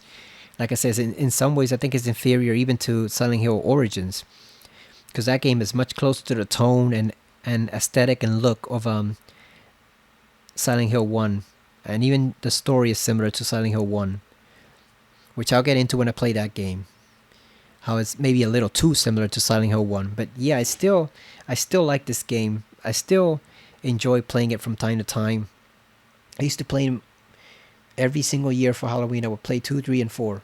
And I've kind of stopped doing that, but maybe I should start again now that they released the remake, which Best Buy has shipped, but it'll arrive tomorrow, and I'm not going to be able to play until Thursday because I just missed the chance to play Alone in the Dark tonight, so that means I definitely have to do it tomorrow. I'm going to have to play overtime, do 2 sessions for that game, because I really do want to get close to the ending of that before we really get into Silent Hill 2 remake. But yeah, maybe I should start playing the games yearly again, 2, 3, 4, Origins, etc. Because now we're going to have an extra one to play, Silent Hill 2 remake, so we have a full series to play. And maybe even go back and play 1 on the PS1. That might be something I do sometime. Maybe I can play it and record it, because that really was one of my favorite games growing up, Silent Hill 1. I've loved that game. Loved it so much, I've kept writing fanfic for it ever since. And using Alessa as a character in stories ever since, and doing crossovers and stuff like that. So that's how much I love that game and its characters there. So I might want to play that one day, but not now. Now we got Silent Hill 2 remake to look forward to. So to cut it short, because it's almost 2 hours long and I've just been rambling for the past 15 minutes, good, not great game overall. What would I rank it out of 10? Let's see, if Silent Hill 2 and 3 are 10 out of 10s, or at least 3 is a 9 out of 10, 2 is a 10 out of 10, I'd rank this one probably, I hate to say it because I hate to agree with anything IGN says, because those guys are idiots most of the time. They got the whole saying, you can't spell ignorant without IGN. IGN is awful most of the time, but back then they were actually still somewhat decent in 2005, and I kind of say I have to agree. Like I kind of have to give it a 7.5 out of 10. It's not a great game, but it's also not mediocre either. Like, there are some very unique experimental ideas here that, with a little more polishing, a little more refinement, could have worked wonders for the series. And even survival horror as a whole. Like, look at that, you got first-person survival horror here way before it was popular in games like Alien Isolation and Amnesia and stuff like that, years before that. So this was setting the ground for that. This was a precursor. And people thought it wasn't going to work well at the time, the combination of first person and third person, but it actually does. It feels natural to control Henry in first person in his apartment, even though, again, the controls are slightly janky here, but they're less janky in the apartment than they are in third person, ironically enough. So I thought it worked pretty well. You had him in third person in the worlds where we need to see him and we need to be able to have him dodge and stuff like that. It works well there. And then you come here and it works well in the apartment building. Like I said, even though the controls are rough, they still get the job done. So it actually worked out pretty well. The blend of first person and third person, and Kojima was probably going to do that for Silent Hills before it got cancelled, because that was a playable teaser, PT. So I imagine that's what he would have done. He would have done partly first person, partly third person, and it probably would have been pretty good. But the less said about that, the better, because it's a tragic story. And Guillermo del Toro is still pissed off about that to this day. He hates Konami. Makes me wonder if he's going to play the remake or not. He'll probably play it, but then he'll probably, besides singing its praises, he'll probably throw a few shots at Konami too. A few fuck yous at Konami for still canceling his game. Del Toro's a vengeful man when you push him that far. But yeah, like I said, overall, I really wish they would remake this game or remaster it. A remaster would work wonders for it, because we could actually play it on an HDTV and not have it look like crap. But if they were to fully remake this game, I'd go for it easily. I know some people say, oh, we're tired of remakes, we're tired of remasters, give us something new. But the thing is, there are special cases. And in a case like this, where we have a game that we know could have been good in so many ways, and it could have been great, and it just got half-assed and rushed out because of Konami, and because half of their team members were missing, and the ones left were probably feeling a bit discouraged or disheartened, and a whole bunch of stuff went wrong. Like in cases like that, I think it does warrant a remake, because there's some solid bones here. There's a solid foundations of a good game that can be great. It just has to get a little more refining, a little more polishing, expand Henry's repertoire of moves.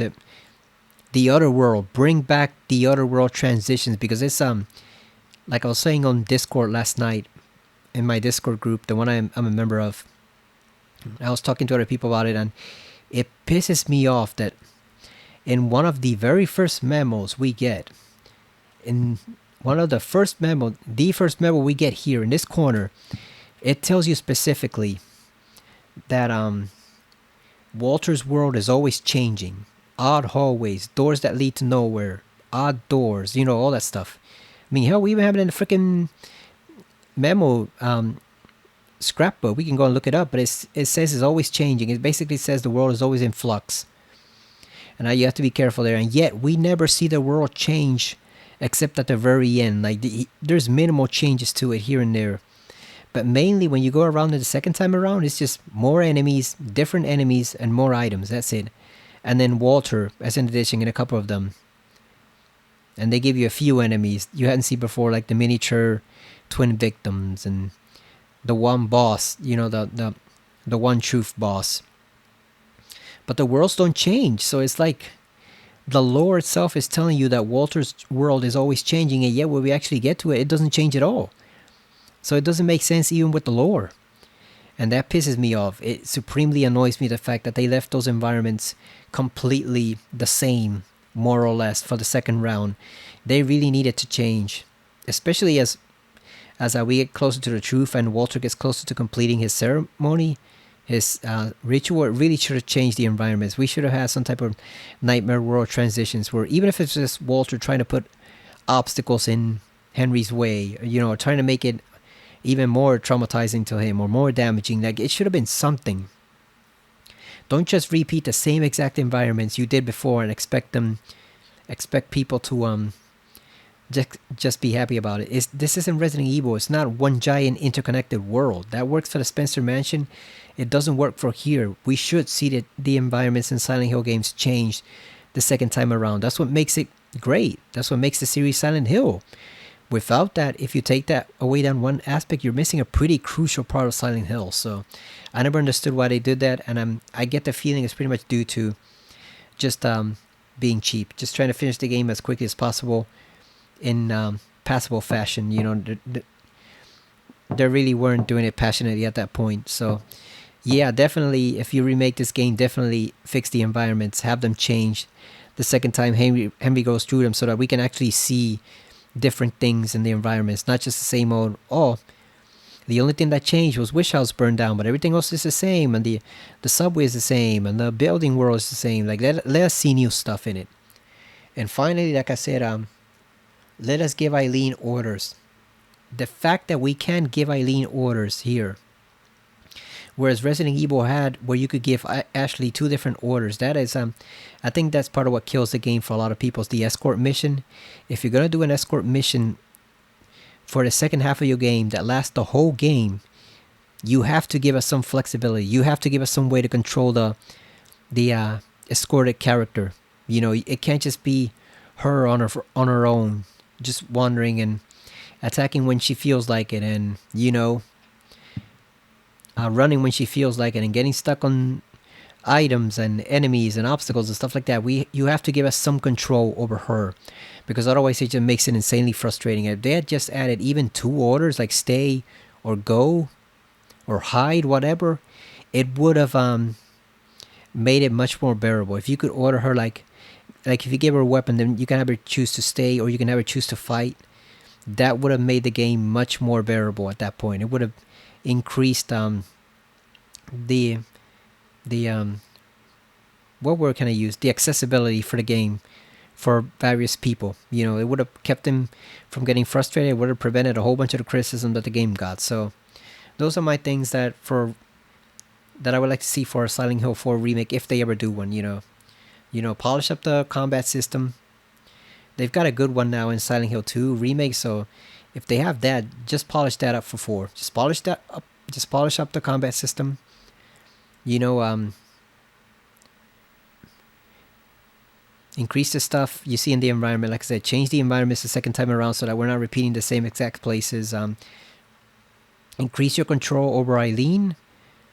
And overall, just give us, like I said, maybe give us scarier enemies too, because these enemies were kind of laughable. Monkeys, slugs, hawk bats, whatever those things are called, like insects mixed with birds. Like, it was just kind of laughable in some places. Like I said, the game seems so scary in the intro, and yet the intro ends up being actually scarier than the game itself, which is very odd. It's a very odd thing in survival horror for that to happen. So yeah, just polish it up and give it the love and care that it deserves, and probably did not get way back in 2005 when the team was just struggling to release it for Konami based on their deadlines. Just give us the best impression of Silent Hill 4 that you can possibly give us, you know. Make it a remake worthwhile. But that's it for now. Like I said, I hope you enjoy the game. Hope you didn't mind me rambling on and on for like the past 25 minutes about the series. If you're still here, I wouldn't blame you if you actually cut the video short, because I'm gonna put in I'll put the time frame in the description so you can see exactly when the game ends and when it's just a conversation about the series, so that you don't have to listen to it if you don't want to. But yeah, we're gonna do Silent Hill 2 remake next.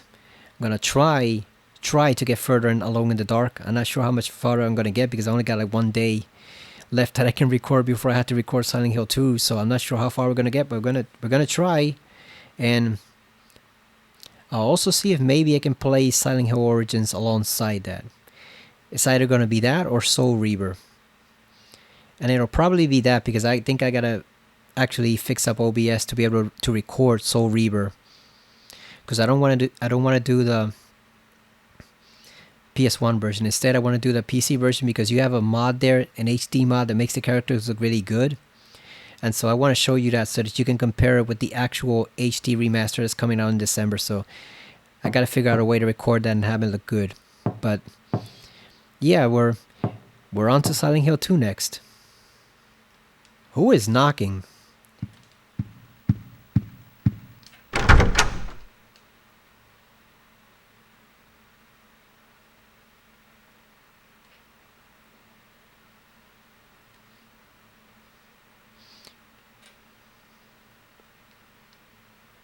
Damn, the loading time's kind of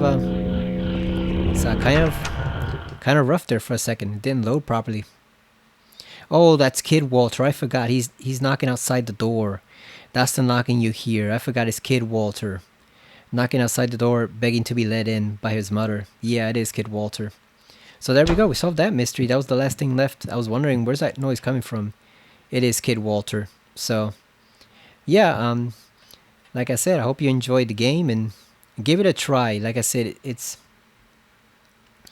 frustrating in certain places. You will get frustrated playing it, but I think the story is well worth it. You know, the story is well worth it. Even if you watch this playthrough, I think it's still worth it to appreciate it yourself, to go through the game yourself and check out these environments, check out these all the memos and the storytelling and all the stuff that what was left of Team Silent did to craft this game. I think it's well worth your time, even if it's not a perfect game. You know, it doesn't have to be a perfect game to be worth your time. You can have a game that is far from perfect, like this one is. It's heavily flawed, and it's still worth playing on your own time. So that's it for now. Again, thank you for watching, and I will see you again next time, probably on Silent Hill 2 Remake. So we're gonna see how that goes. See you later, and take care, everybody.